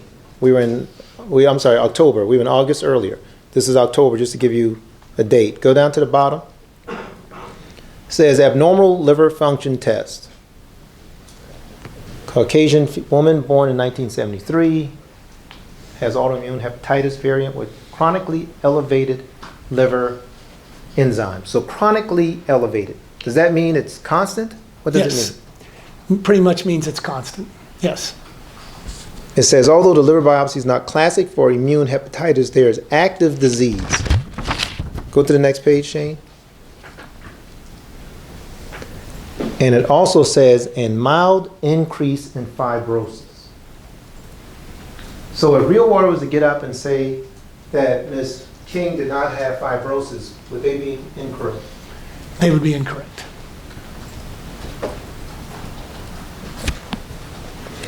If you go down just a little, stop right there.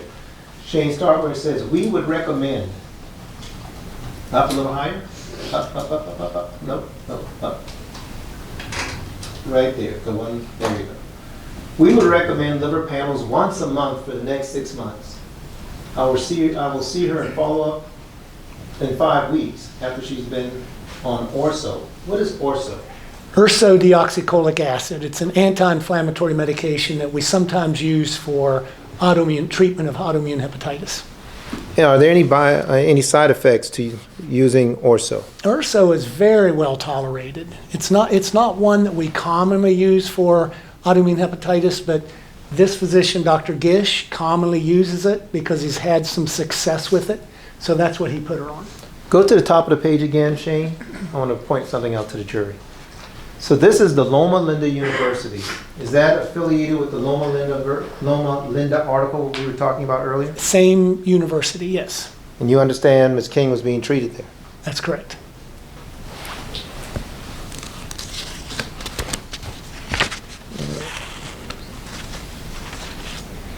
They're also recommending labs from Quest,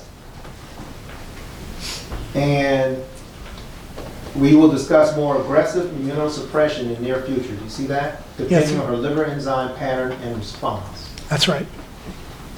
So Ms. King is being seen, and a treatment plan is trying to be created for her.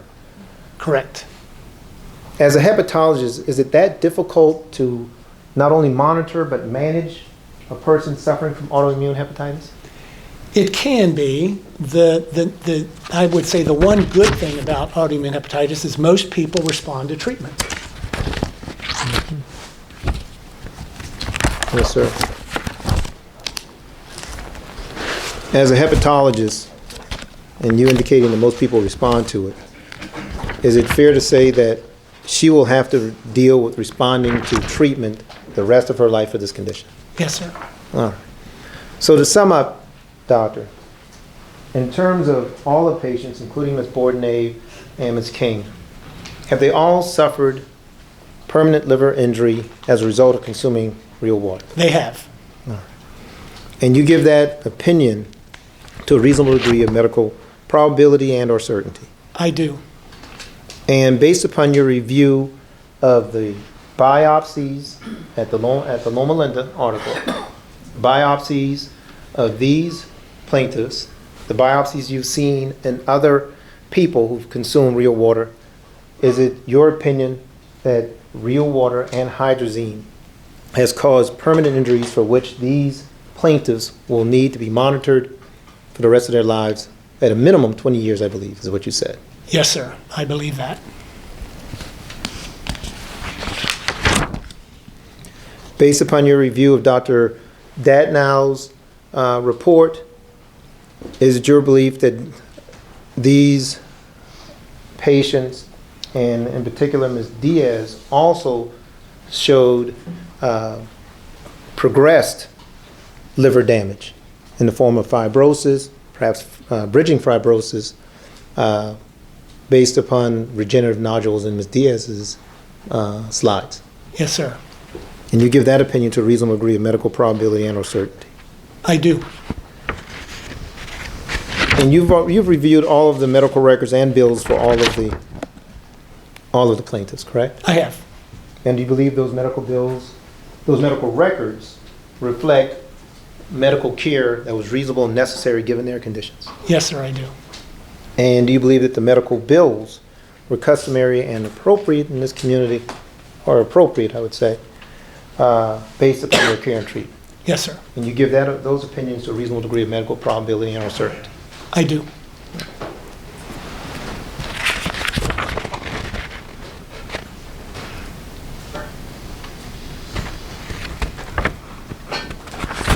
And finally, in terms of the follow-up care and treatment, you believe twice a year for 9 of the plaintiffs, and in addition to that, Ms. Bourdonnais and Ms. King will have to also receive every 3 to 4 months additional care based upon their autoimmune condition. Yes, sir. And you give that opinion to a reasonable degree of medical probability or certainty. I do. If for some reason, well, not some reason, if the progression of their autoimmune hepatitis continues, and for some reason they required a liver transplant, what is the prognosis of a lifespan of someone who had to go through a liver transplant? Well, the median survival after a liver transplant is 12 to 13 years. Median survival. Remember, when you're thinking about statistics, median takes the majority of the patients. I also have 30-year survivors with liver transplant, but there's no way really to predict that for sure, which person's going to survive longer. However, autoimmune hepatitis, there's about a 15 to 20% chance of recurrence in that new liver. So that always has to be taken into account. Even if the patient does everything right, takes all their immunosuppressive drugs, does everything good, there's still that 15 to 20% chance of a recurrence of autoimmune hepatitis in that transplant. Here we go.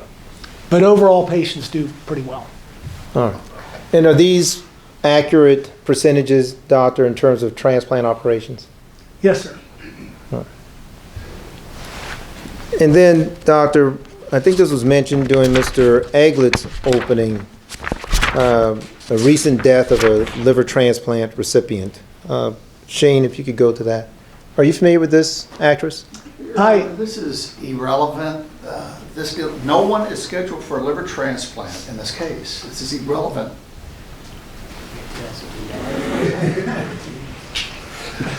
Middle ground. Gentlemen, thank you. Thank you. Thanks, Your Honor, I guess we've reached an accord. Every once in a while that happens. And let me ask it this way, Dr. Hudson.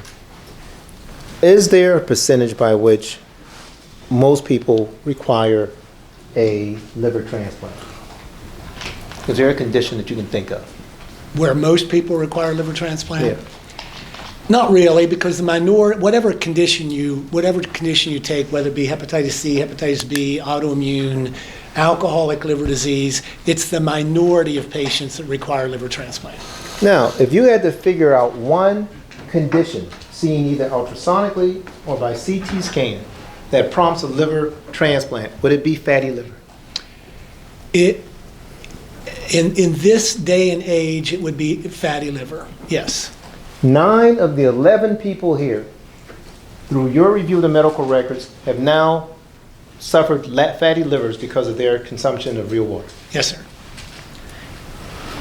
And we know, given what you've testified to, that if someone was to have a liver transplant, that only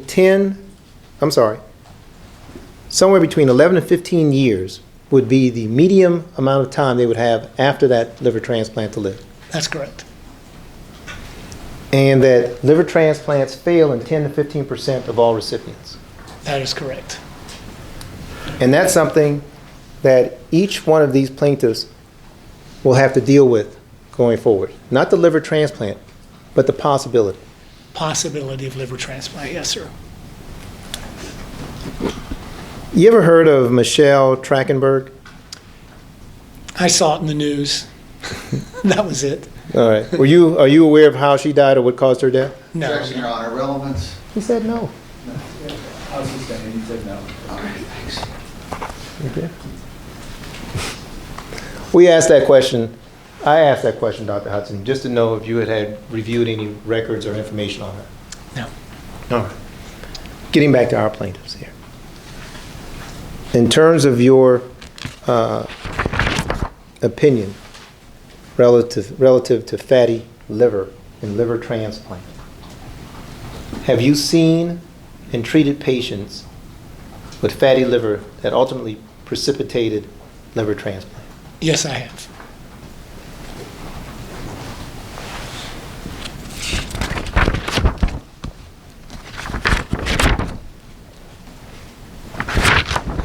And based upon your review of the records, both of these plaintiffs, the articles we've discussed, the biopsy slides, have you given, in terms of your opinion of the permanency of their injuries, have you given all your opinions to a reasonable degree of medical probability and or certainty? Yes, sir, I have. Thank you so much, Doctor. I will pass the witness. All right. Thank you, sir. May I proceed, Your Honor? You may. Hi, Dr. Hudson. We're going to get this on and be done by 5. All right. You told me 20 minutes. All right. Let's lay some groundwork. You had your deposition taken, correct? Yes, sir. Would you mind telling the jury how long ago that was? 2 months. It was taken January 10 of this year, about 60 days ago, correct? Okay. Had you ever had your deposition taken before? Yes, sir. Prior to that deposition, short 60 days ago, how many times had you had your deposition taken? Oh, I would say 10 times. All right. You understood that the deposition process was important, Yes, sir. and you gave your deposition under oath. I did. Were you aware at the conclusion of your deposition that the deposition would be transcribed? Yes, sir. And were you aware that that deposition would likely be made available if you testified live? Yes, sir.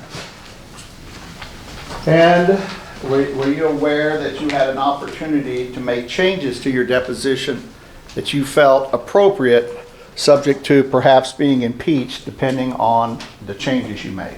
Yes, sir. And did you make any changes to your deposition? I did not. All right. Also, in this particular case, you prepared reports, correct? I did. And you understood those reports were going to be presented in this case to support positions that the plaintiffs are maintaining in this trial. Yes. And those reports consisted of 2 reports, is that accurate? That is correct. One report was solely for Ms. King, and the other report was for all the other plaintiffs save that of Ms. Casillas and Ms. Strong. Is that accurate? That's correct. Did you make any changes to those reports? Let's start with Ms. King. You mean after I submitted them? Yes. No. Did you make any changes to the reports for the other plaintiffs? And of course, not Ms. Casillas and Ms. Strong, but the other ones. Did you make any changes to that report? No. All right. So now I'm going to ask you questions based upon opinions in your reports and deposition testimony. Is the liver a special organ in the human body unlike any other? It is. You bet it is, correct? Correct. And how is that? Well, for one thing, it performs 250 functions. I so saw that's- 350. Which is it? There's variance among experts. I always quote 250. And that's what you said in your deposition. Right. Also, it's the largest internal organ of the body. Correct? And third, it's the only one that can regenerate. Correct. And that's an important factor in your profession, correct? That is correct. And when you say regenerate, you mean it can heal itself as long as it's not scarred. That is right. And when it's scarred, it's called cirrhosis, correct? That is correct. And that cannot regenerate. Right. It's irreversible scarring when you have the cirrhosis. Correct. All right. Is there any irreversible scarring on any of the cases you're handling in this matter? Yes. Okay. Could I have Dr. Hudson's deposition, please?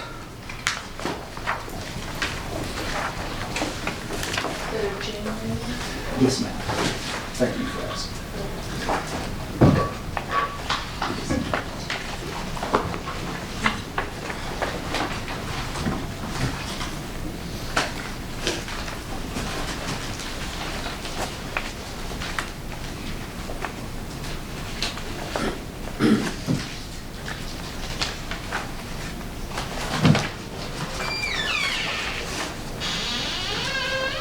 January 10th, I think.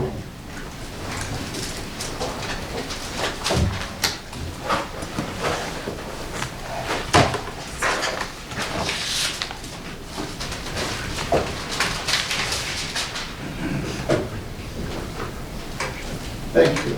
May I go? Yes, sir. Dr. Hudson, what I'm handing you is the original depositions transcript of your deposition that was taken on January 10. And I ask you to turn to page 71 of that deposition and go to line 12.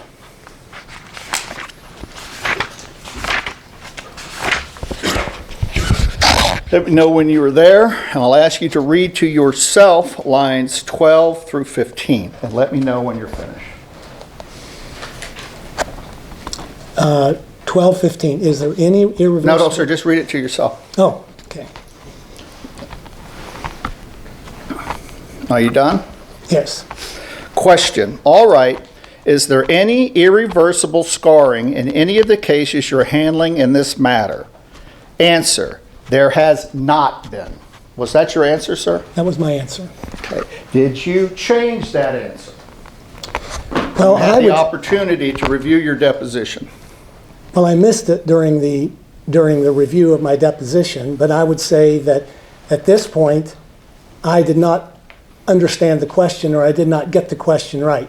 All right, so let me read the question again and see if it's confusing to you. Is there any irreversible scarring in any of the cases you're handling in this matter, and you stated under oath 60 days ago, there has not been, correct? Correct. All right. Let's continue. You don't need to open that again unless you have to be impeached. Thank you.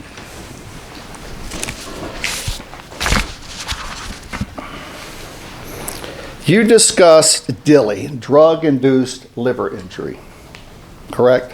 I did. And DILI can range from mild elevations, which can be spotted on an AST and ALT enzyme test. Is that correct? That is correct. And AST and ALT are commonly used to assess liver cell injury, correct? Correct. All right. As stated, DILI can range from mild elevation and those ratios to acute liver failure, requiring liver transplantation or death, correct? Correct. There is no plaintiff in this case that you know of that is scheduled for a liver transplant, correct? That is correct. You mentioned cancer at some point. Do you know what the standard is for medical testimony to be admitted in Nevada? No, I do not know It that. was mentioned to you a couple times, a reasonable degree of medical probability. You Oh. recall that? Okay, yes. Are you telling me that people who get DILI have a 51% or better chance of getting cancer? Are you No- saying that? No, sir, I never said that. Okay. Are you saying that people who have autoimmune hepatitis have a 51% or better chance of getting cancer? I did not say that. No, sir. Are you saying that any medications that are prescribed for either one of those conditions, whether it be autoimmune hepatitis or DILI or drug-induced liver injury, etc., has a 51% chance of causing cancer in those patients? No, sir. So that's good news to these people sitting out here in the audience, correct? That is good news.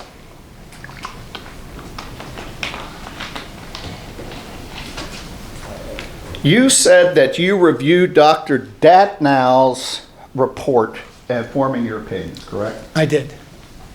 And I believe you listed Dr. Datnow's report in November as being something you reviewed in your reports. on your list of exhibits. Is that accurate as well? That is accurate. All right. And Dr. Datnow's report was related to, those of us who kind of remember, was related to slides that he had reviewed of Ms. Strong and Ms. Diaz. Do you recall that? Correct. All right. And according to your report, in which you reviewed the medical records of the plaintiffs in this case, you list on your Exhibit 2 that you reviewed Brian Datnow's MD reports dated November 8, 2024. Does that refresh your recollection? As far as I can remember. All right. Now, you would agree that Dr. Datnow's report dated in November of that year stated that when he reviewed Ms. Strong's slide, that the Batts Lugwood grade was 1 out of 4, correct? I'm sorry, Judge. Did he say Ms. Strong? He said strong, and I have not, Objection. He's not giving an opinion on the Strong. You're not going to give a Strong's out. All right. I have not given an opinion on strong. How about, are you giving an opinion on Ms. Diaz? I am. Okay. Same question. Thank you, counsel. No worries. Are you aware that Dr. Datnow stated that the Batts Lugwood grade of Ms. Diaz was 1 out of 4? Yes. And are you changing your opinion now that that's not a 1 out of 4? No. Okay. So Diaz is 1 out of 4. Correct. So which of Dr. Datnow's reports that you reviewed showed anything other than a 1 out of 4 on that scale? You would have to refresh my memory. Well, you testified to it, Okay. so you don't recall. No.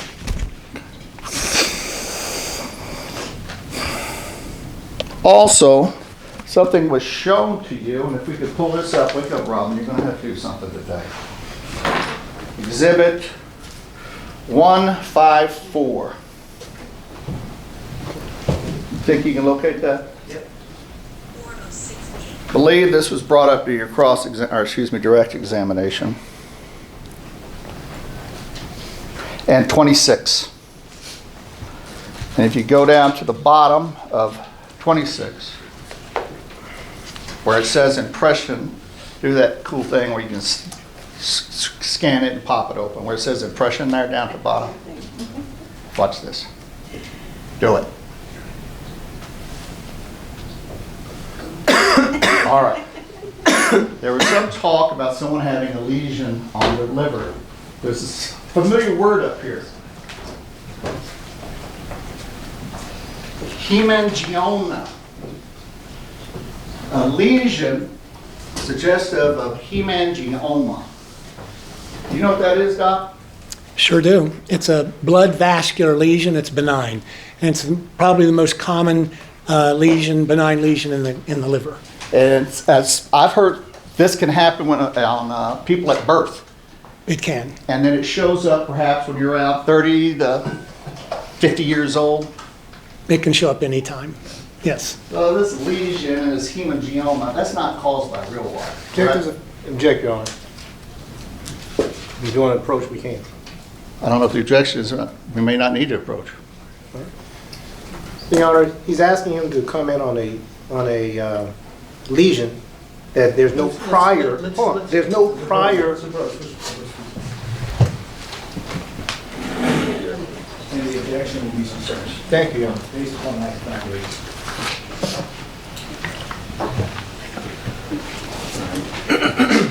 All right, we're going to keep rolling. You good? All right, doctor. I want to talk about each of the individuals so we can keep them straight. All right, well, I'm going to lay it out.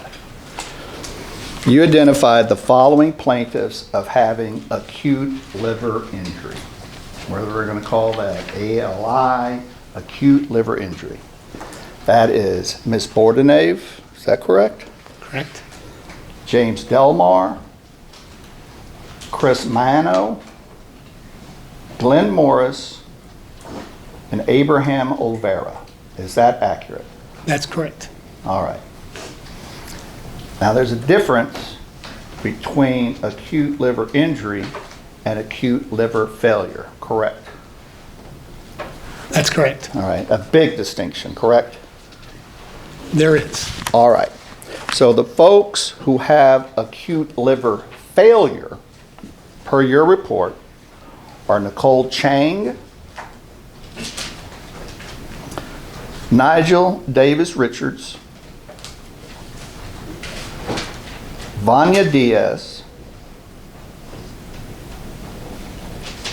Ms. Van Buren, and Cheryl Nally. Is that accurate? That sounds correct. All right. And all right, so those are the two conditions, acute liver injury and acute liver failure.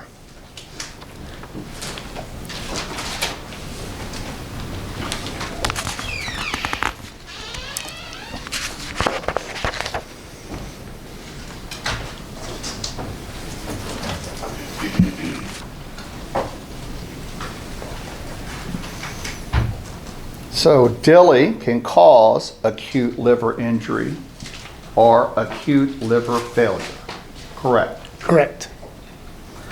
5 of the patients in this particular case have acute liver injury and 6 had acute liver failure, correct? Correct. What is the relapse percentage of acute liver injury after the patient has recovered? Well, again, let's back up for the difference between acute liver injury and acute liver failure, because you have to understand that first. So that both of them can result in severe injury to the liver. Acute liver failure is recognized by the addition of encephalopathy. So in other words, to have acute liver failure, you have to have elevated liver tests, you have to have encephalopathy, you have to have an elevated INR. Okay, all of those have to be present for acute liver failure. For acute liver injury, you don't have the encephalopathy, but you still have the acute liver injury and you still have the coagulopathy. So they're similar, and the degree of injury to the liver is similar, except the encephalopathy means there's a little bit more of a severe injury because the patient then has the increased ammonia that goes to the brain. So that's the first thing you have to distinguish between the two. The second thing is that the lack of acute liver failure does not mean that you don't have a significant liver injury. Are you done? I'm done. I'll ask again. I'm talking only about acute liver injury. Would you agree that the recurrence rate or relapse of that would be basically 0%? Because once you stop the drug, then those people generally resolve their issue and their liver injury tests come back normal over a period of weeks, and they return back to normal. That's what happens with acute liver injury, correct? That is correct, but you're not putting into consideration about the possibility of scarring that occurred during acute liver injury. Open up to page 83 of your deposition, sir.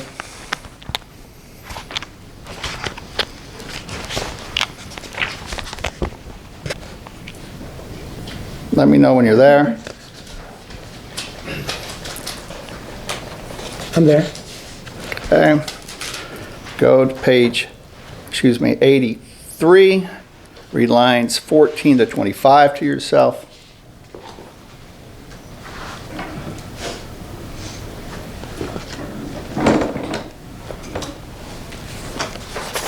And then go to page 84, lines 1 through 5. Let me know when you're done. I'm done. All right. Question. All right. So I thank you for that. So let's talk about because I can imagine what the answer is going to be. Let's talk about acute liver injury. Okay. Question. What is the relapse percentage on that? Answer. Okay. If you're just talking about acute liver injury, And that's what we're generally talking about. Let's distill it down to an acute liver injury secondary to drugs. The recurrence rate of that would be basically 0%, because once you stop the drug, then those people generally resolve their issue, and their liver injury tests come back to normal over a period of weeks, and they return back to normal. So that's what happens with acute liver injury. Did I read that correctly? That's correct. All right. Now, let's move on. You don't need to look at that in case we need to impeach you. All right. Now, in this particular case, we have people who suffered a drug-induced injury brought on by hydrazine. Is that correct? That's correct. So, the drug hydrazine secondary to its occurrence in real water, correct? Correct. So, if you have a hydrazine-induced liver injury, you have 0% chance of relapse once you stop taking the hydrazine, correct? Of the acute liver injury. Open up your deposition, please. Page. Let's go back to 84.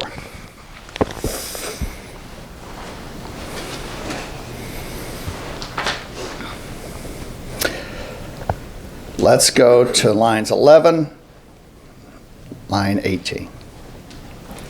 Let me know when you're done, please. I'm done. Okay. Question, and what was the drug? Answer, the drug was hydrazine, secondary to its occurrence in real water. Question, all right. So if you have hydrazine-induced liver injury, you have a 0% chance of relapse once you stop taking that hydrazine. Answer, yes, sir. Did I read that correctly? You did.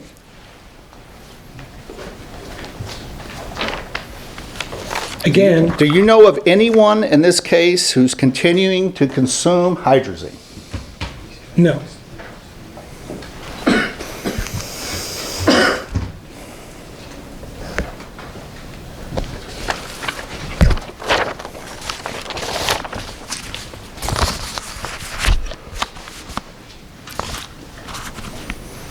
Now I want to shift to acute liver failure. That's called ALF, is that correct? Correct. And you believe that some folks in this batch of plaintiffs that you've seen have ALF, correct? Correct. And that was caused by their consumption of real water which had hydrazine in it. That is correct. Okay. When a person suffers from ALF, they can either recover from their acute liver injury and usually will do well over time, correct? Correct.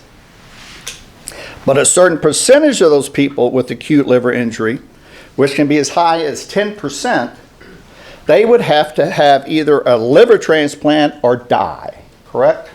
That is correct. So in this particular case, the individuals that you stated had acute liver failure, ALF, none of those folks fell into that unfortunate 10%, correct? Of needing liver transplant. That's correct. All right. So we have the 10% that are still in that category. Then we have the people who are not dead or have liver transplants. What is their rate of relapse? Their rate of relapse of acute liver failure is 0, but you're not taking into consideration the damage caused by the acute liver injury or the acute liver failure that can result in scarring. Isn't it true that the 10% that didn't die or get a liver transplant have a relapse rate that's low and certainly close to 0% unless they start using whatever that toxin is again? Isn't that true? A relapse rate of acute liver injury, that is correct, but you're not considering the resultant of the inflammation that can cause scarring. All right, well, let's go Two to your different answer things. and your deposition. Let's go to page 86. You might just want to leave it open. Let's go to line 3. And let's go, and it ends at 11. Let me know when you're done. I'm done. All right, question. Okay, So 90% won't die or have a liver transplant. Answer, that's correct, that's that. Question, the 10% that are still in that category that aren't dead or have a liver transplant, what is their rate of relapse? Answer, it's low. It's certainly close to 0% unless they start using whatever that toxin is again. Did I read that correctly, doctor? Correct. So you would agree that's good news? Not necessarily.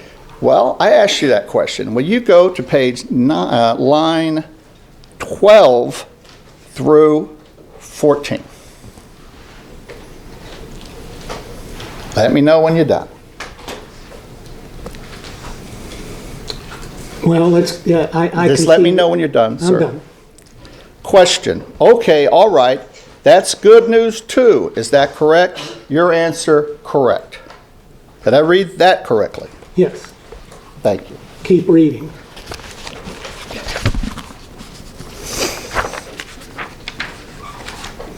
Now, we went through the liver injuries, we went through the liver failure. Again, I want to confirm that you didn't review anything as related to a plaintiff Casillas, correct? Correct? Or Ms. Strong, correct? Now, of the people that you did perform expert work on and review their records, you never spoke to them directly, correct? Correct. You never met them. I did not. You never discussed their anxieties and their fears, did you? I did not. So now what I would like to do, I would like to pivot to your report. Do you have your report with you today? I do. All right. So, as someone once said, this isn't supposed to be a memory test, so I just want to go through your report to see if we can speed through each and every one of these plaintiffs best that we can. So, I would like to start with the one report that you did for the approximate 12 or so plaintiffs. And the report is dated November 12, 2024. I have it. All right. So what I'm going to do is, I don't want you to have to rely upon your memory. I'm going to go through your report and highlight what appears to be the last medical records you reviewed for each of these plaintiffs, starting with Ms. Bourdonnais. Okay? So I believe that starts on page 4 of your report. Correct. All right. If you go to page 5, reads here that Ms. Bourdonnais followed up with Dr. Hahn at USC Clinic. Is that the Merck place that we talked about earlier? Kit? Is that what it's called? Keck. Keck, sorry. Keck. Kirk? Keck? Keck. K-E-C-K. I'm sorry. Is that the place we're talking about? Yes. All right. Saw her on March 20, 2018. Is that correct? That is correct. According to your report, she went there to make sure that she was symptomatically improving. Is that accurate? That is right. And when they did a study on April 13, 2018, a month later, would you mind telling the jury what her AST score was? AST was 28, ALT 43, alkaline phosphatase 88, total bilirubin 0.9. All right. AST 28 is the normal between 8 and 48. Correct. ALT is 43. The normal is 7 through 55. Correct. All right. Did you review any medical records according to this report that occur after April of 2018? No, sir. All right. As a reminder, Ms. Bourdonnais had acute liver injury. Want to move on to Mr. Nigel Davis Richard. He had acute liver failure, correct? Correct.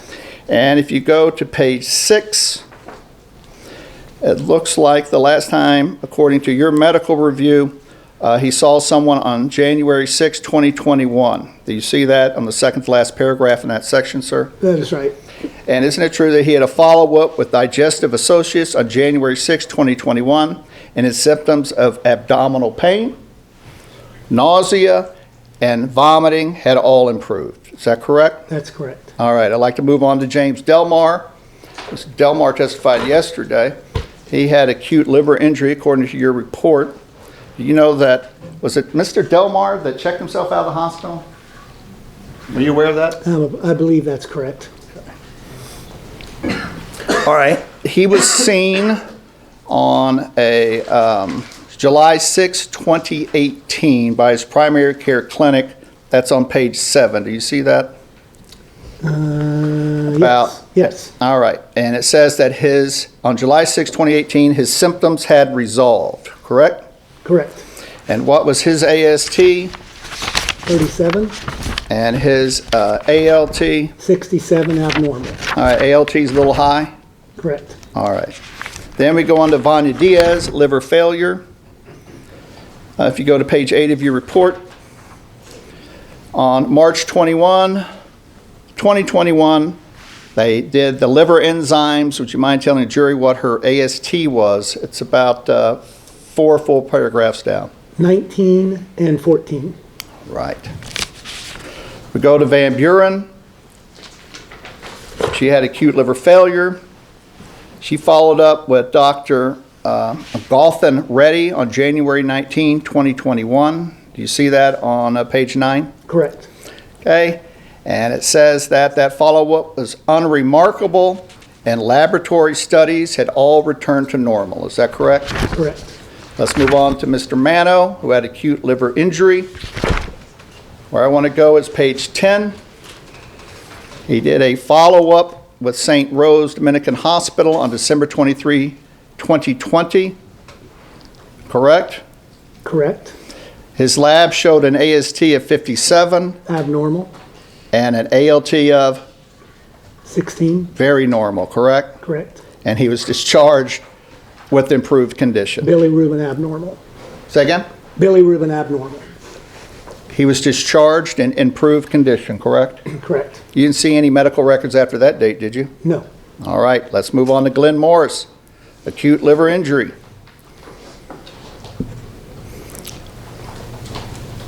Do you see where he was treating at UMC?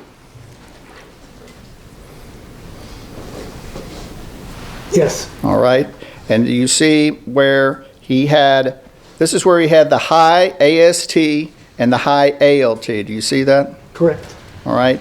Did you see where it states studies for the etiology of the liver injury included viral, infectious, autoimmune, and metabolic were all negative, correct? Correct.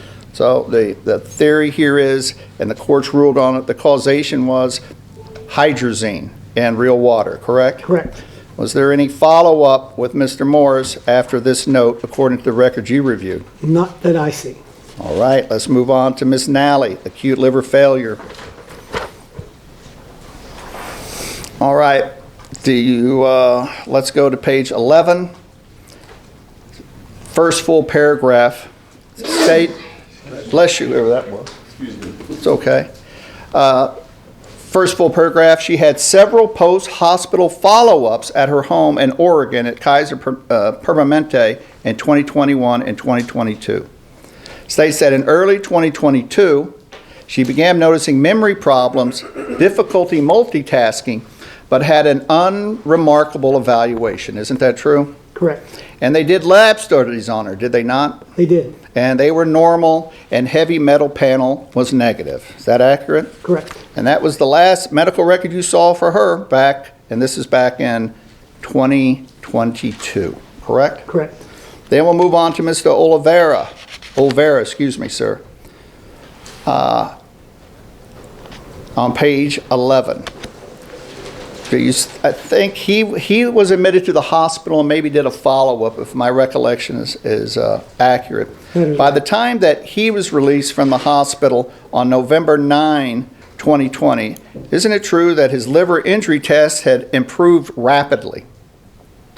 They had. Okay, and he was supposed to do some outpatient follow-up at a center on November 10, 2020. Correct? Correct. Did you ever get any medical records after that? I did not. All right. Then we can move to your next report. This is a report that I believe you did solely for Ms. King. Yes. And that's dated November 4, 2024. Correct? Now, you did a report, and I understand that Ms.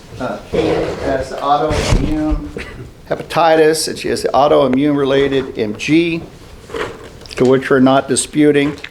But you would agree that a short 60 days ago, your belief in her future medical complications have changed, correct?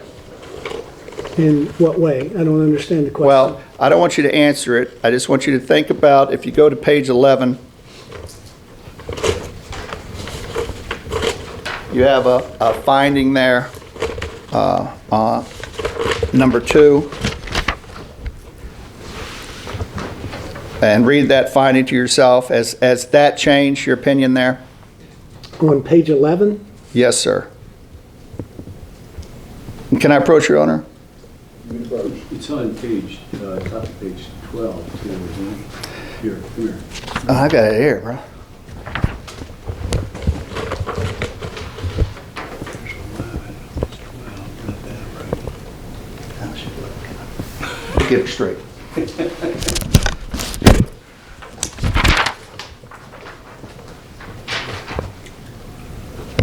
Yeah, what are you on here? Oh, you're on that.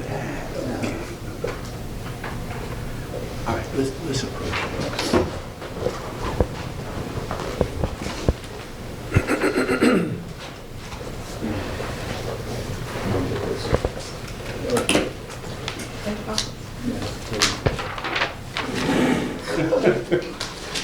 For the record, thanks to everyone. Thanks, Your Honor.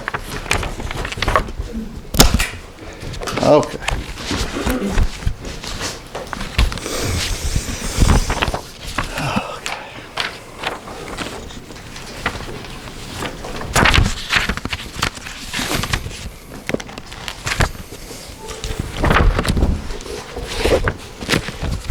All right, let's get back to your opinions that you were discussing with Mr. Parker. I want to talk about the studies that you reviewed. We went up there and we looked at a lot of studies. They had things from the 60s up there. Do you remember that, Doctor? Yes.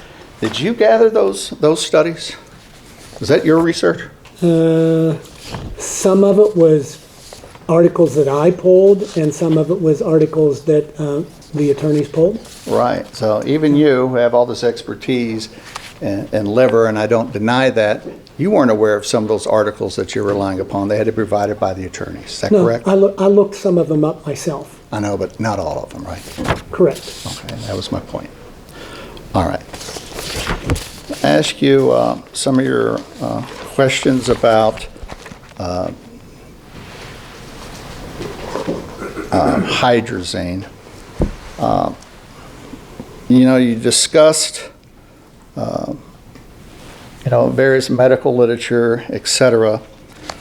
Doctor, can you tell me what is the minimum amount of hydrazine someone has to ingest to cause a liver injury? We don't know that. We don't know the minimum amount. And in human beings, as with any other substance, amounts differ. Yes, there's an objection, Your Honor. And gentlemen, thank you once again. Thank you. Thanks, Judge. We can We'll move on. to the next question. Yeah. Sure. You had also discussed one of your theories in this case about how people can be more susceptible to hydrazine than others. Is that accurate? People can be more susceptible to many substances, and that is the difference in human beings, is we all have different antigens, we all have different antibodies, we have all different proteins in our body. A good example would be, why do some people develop alcoholic hepatitis and alcoholic cirrhosis and other people don't? So once again, there's this tremendous human variability in what substances will cause damage in a person. Some people can drink alcohol their entire life, have no problem. Other people get cirrhosis by the time they're 26. So when you talk about that trigger in hydrazine, you're thinking about publishing something on that, aren't you? That's correct. And you could get some notoriety out of this case, correct? Well, that's not what I'm looking for. Well, let's go to your deposition, page 114.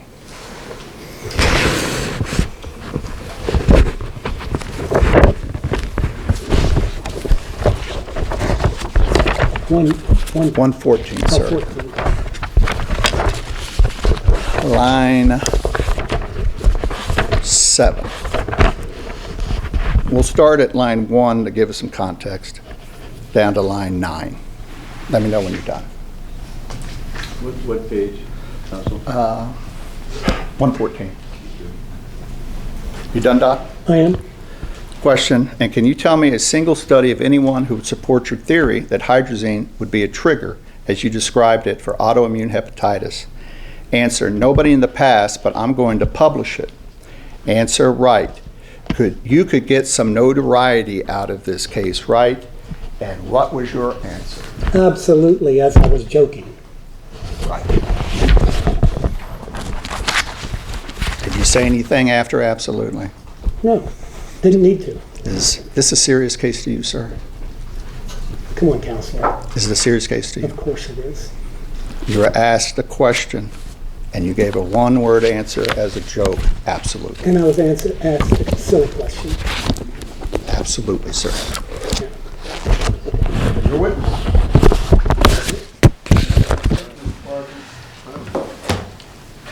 So, Dr. Hudson, I want you to take a look at page 86 of your deposition.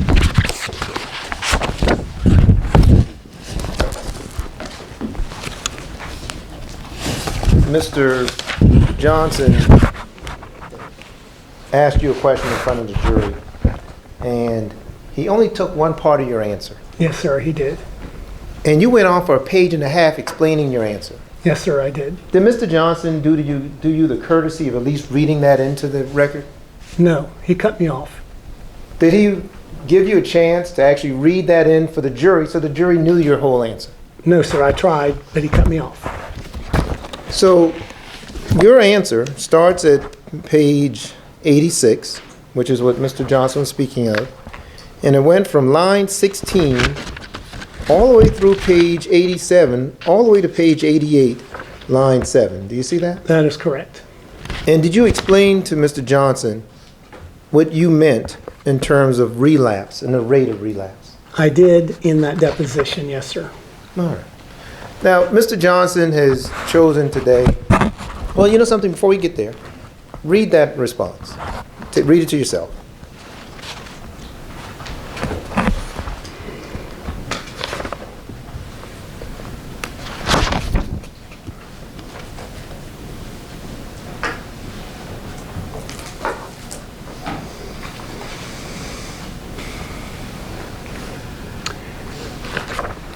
Yes, sir, I'm finished, and I went into great detail explaining that. Explain to the jury, without reading it, what you said to Mr. Johnson when you gave your deposition. The unknown in this was the result of all that inflammation, scarring. We don't know how bad the scarring is in each one of these patients. We don't know how much that will progress, but we do know from all the biopsies we have that 75% of all the patients that were exposed to hydrazine that had biopsies have scarring. 75%. And that's a worrisome number to me as a physician.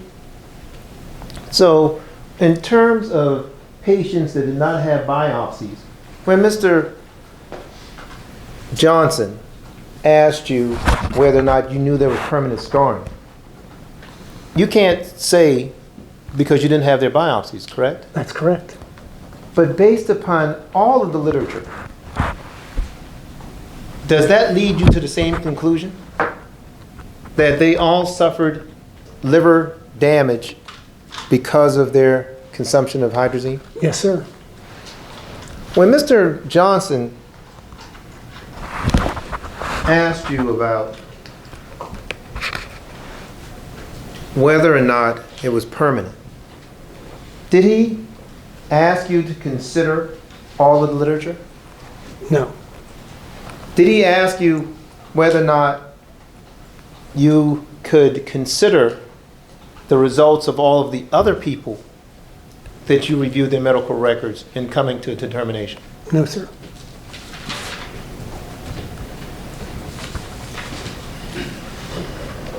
Have you given your medical opinions based upon your research? I have. You testified earlier today, I think in the beginning, before we left for lunch, of work that you've done as a professor and as a clinician. Yes, sir. Did you do that work for notoriety?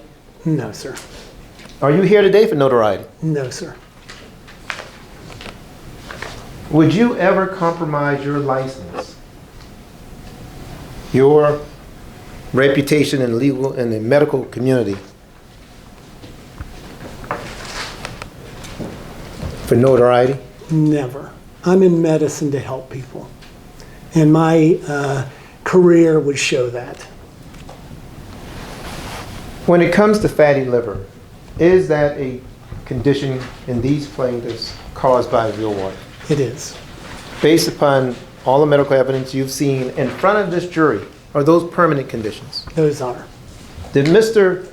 Johnson ask you that whether or not that fatty liver constituted a permanent liver injury? No, sir.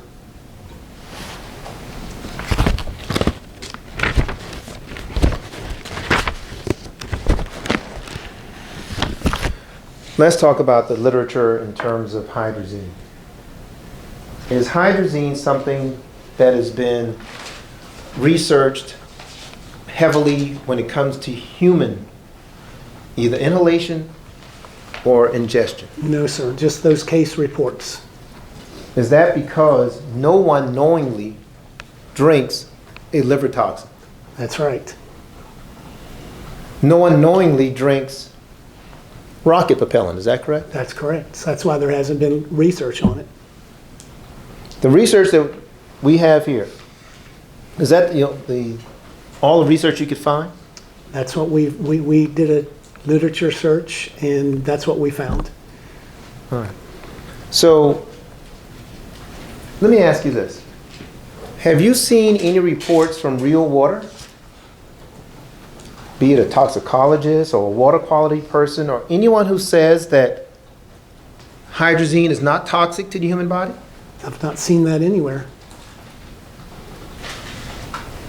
Is there anyone, to your knowledge, that's a hepatologist that disputes that hydrazine is toxic?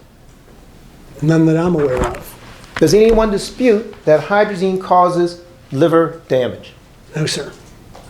Have you reviewed any reports that show that the liver is not damaged by hydrazine consumption? I've seen none.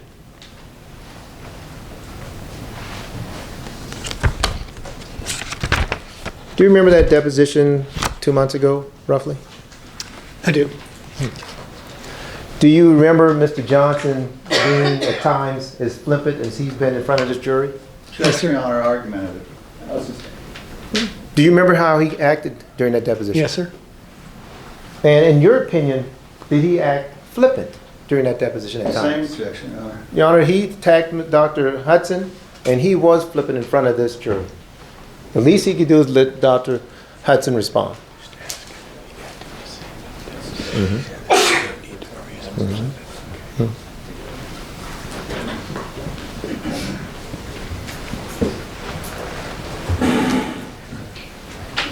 Dr. Hudson, did Mr. Johnson act during that deposition similarly to how he's acting right now? Yes, sir.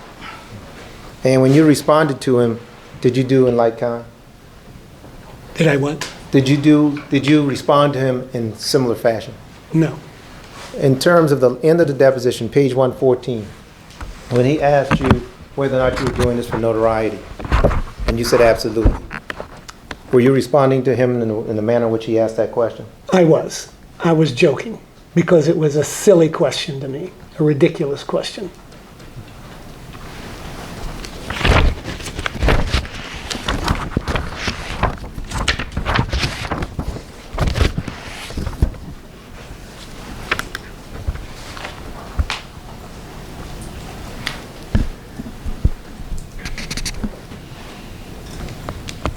And one other thing, Dr. Hudson, before we leave. Is there a difference between DILI that you've dealt with your whole life and hydrazine triggering acute liver failure? Well, most of the DILI is, directly, it causes a direct injury. So, you'll get a hepatitis. An autoimmune-like hepatitis from a drug is a little bit different. So the causation, of course, is different, but the result is the biggest difference, because autoimmune-like hepatitis under the microscope looks different than the injury you get just from regular DILI. So there is a difference. In your past 35 years, was DILI typically related to stuff like Tylenol, ibuprofen? That's the bulk of the injury in the United States and Western Europe, is overdoses of acetaminophen. Correct. All right. Again, this is the first time you've ever seen autoimmune hepatitis in acute liver failure caused by hydrazine. By hydrazine, yes. So did all the rules go out of the window when you discovered, or when the FDA discovered that hydrazine was in this water? Yes. And your opinions as to the permanency of the injury is based specifically on hydrazine as opposed to acetaminophen, for example? That is correct. And that, of course, is based on the evidence of all the liver biopsies that we now have showing fibrosis in 75%. Thank you so much. Thank you, Your Honor. I'll pass the witness. Sir. We can get this done in a minute. Okay, good. Getting back to your testimony under oath, Doctor, after you stated that there was a 0% chance of relapse, you said that you carried on for a page and a half of an answer. After you gave that page and a half answer, and I can appreciate that, but again, you don't know the relapse rate, and therefore you'd have to speculate, correct? Relapse and scarring are two different things. I'm not talking about that. I'm talking about relapse. The question was whether or not their rate of relapse. And you ultimately admitted that the rate of relapse, you would have to speculate on what that would be, correct? That's correct. Fatty liver. Do you mind telling the jury what percentage of our population has fatty liver? It has been estimated to be up to now 30% in the United States. I thought it was 65%. No, that's weight. 65% of actually it's up to 74% of people are obese in the United States, but actually fatty liver is about 30 to 35%. Thanks, Doctor. I appreciate that question. Your Honor, can I follow up? Yes, you can. Then we have your questions. Oh, okay, we'll get those in.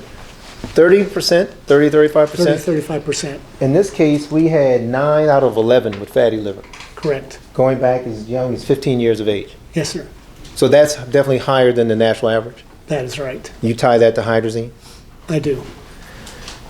Dr. Hudson, one thing you said earlier in terms of your research, and something Mr. Johnson said made me think of this. In terms of the articles that you did not find yourself, were those articles provided by other experts? Well, I think Dr. Datnow, no, the toxicologist, Dr. Kosnick provided one or two of those articles. Yes. Thank you. No further questions, John. Okay, can we approach?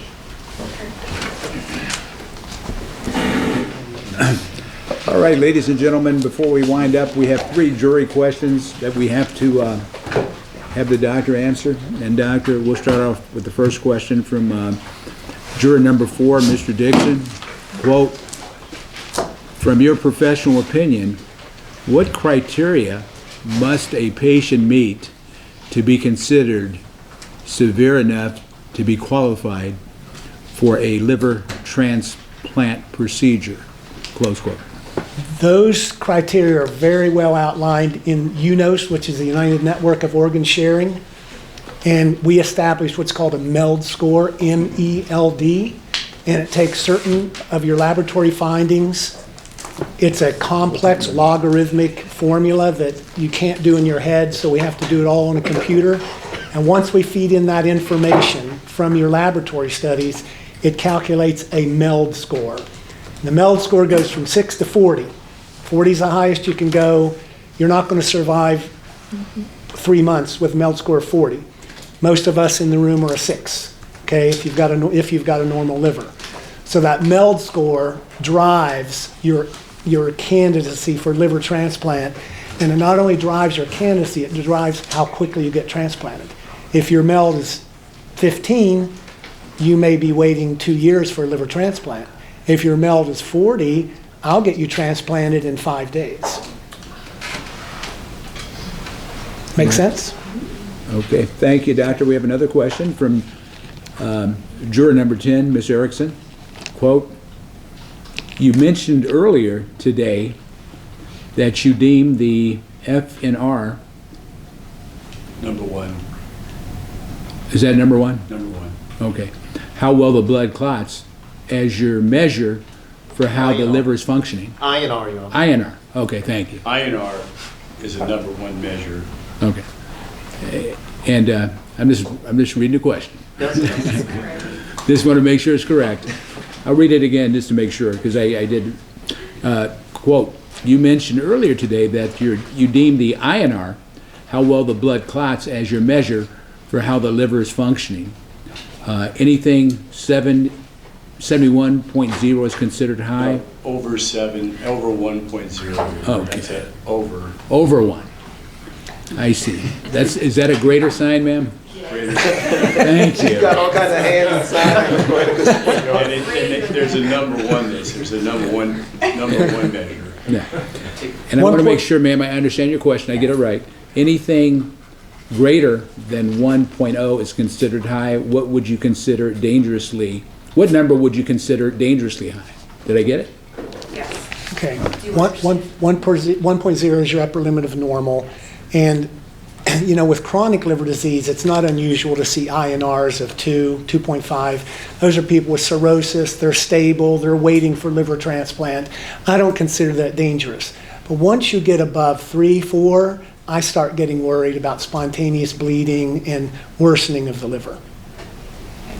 Okay. Thank you, Doctor. We have one more question. Juror number 9, Susan Garcia, quote, Dr. Hudson, I was under the impression that some individuals are or have a fatty liver due to hereditary reasons. Is that accurate? No, that's really not accurate. Fatty liver really isn't hereditary at all. You know, fatty liver is environmental. You know, it's the causes of fatty liver, and the reason there's so much in the United States. And in fact, by 2032, we think that fatty liver will be the #1 reason for liver transplant in the U.S. It'll surpass alcoholic liver disease. So that's not very far off, right? But let's see, what was the? I was starting on the question. Number one reason. No, it's hereditary. Obesity. Oh, hereditary. Yeah, hereditary. So it's environmental, and those causes are obesity, diabetes, high cholesterol, and high triglycerides. Those are the reasons for fatty liver. All right. No questions for Mr. Dixon? No, he's already had a question. He had the first Oh, one. he did? He had the first question. I missed it. Talking about Seth. Any counsel, any follow-up? No, I thought those were great questions. No follow-up, Your Honor. Yeah, I have a follow-up. Is it a MELD score? MELD score. You do any on any of these folks in this case? You know, I don't remember whether anybody calculated MELD scores on them at the time of their hospitalization or not. I don't remember that. Did you do it? No, I did not. Thank you. Thank you. All right. Nothing follow-up, Your Honor. Thank you. Okay. That's your stuff. That's mine.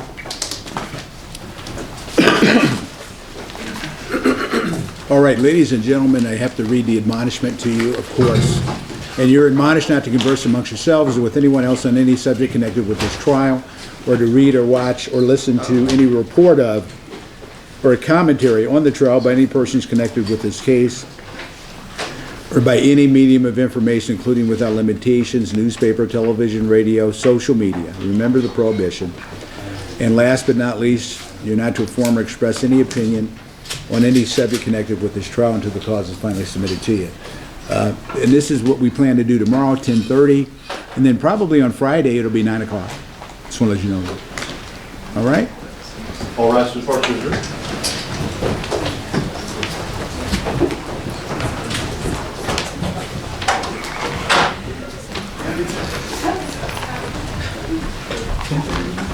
10:30 tomorrow. See, now I have to get ready for 10:30. What? It is difficult when you're in trial.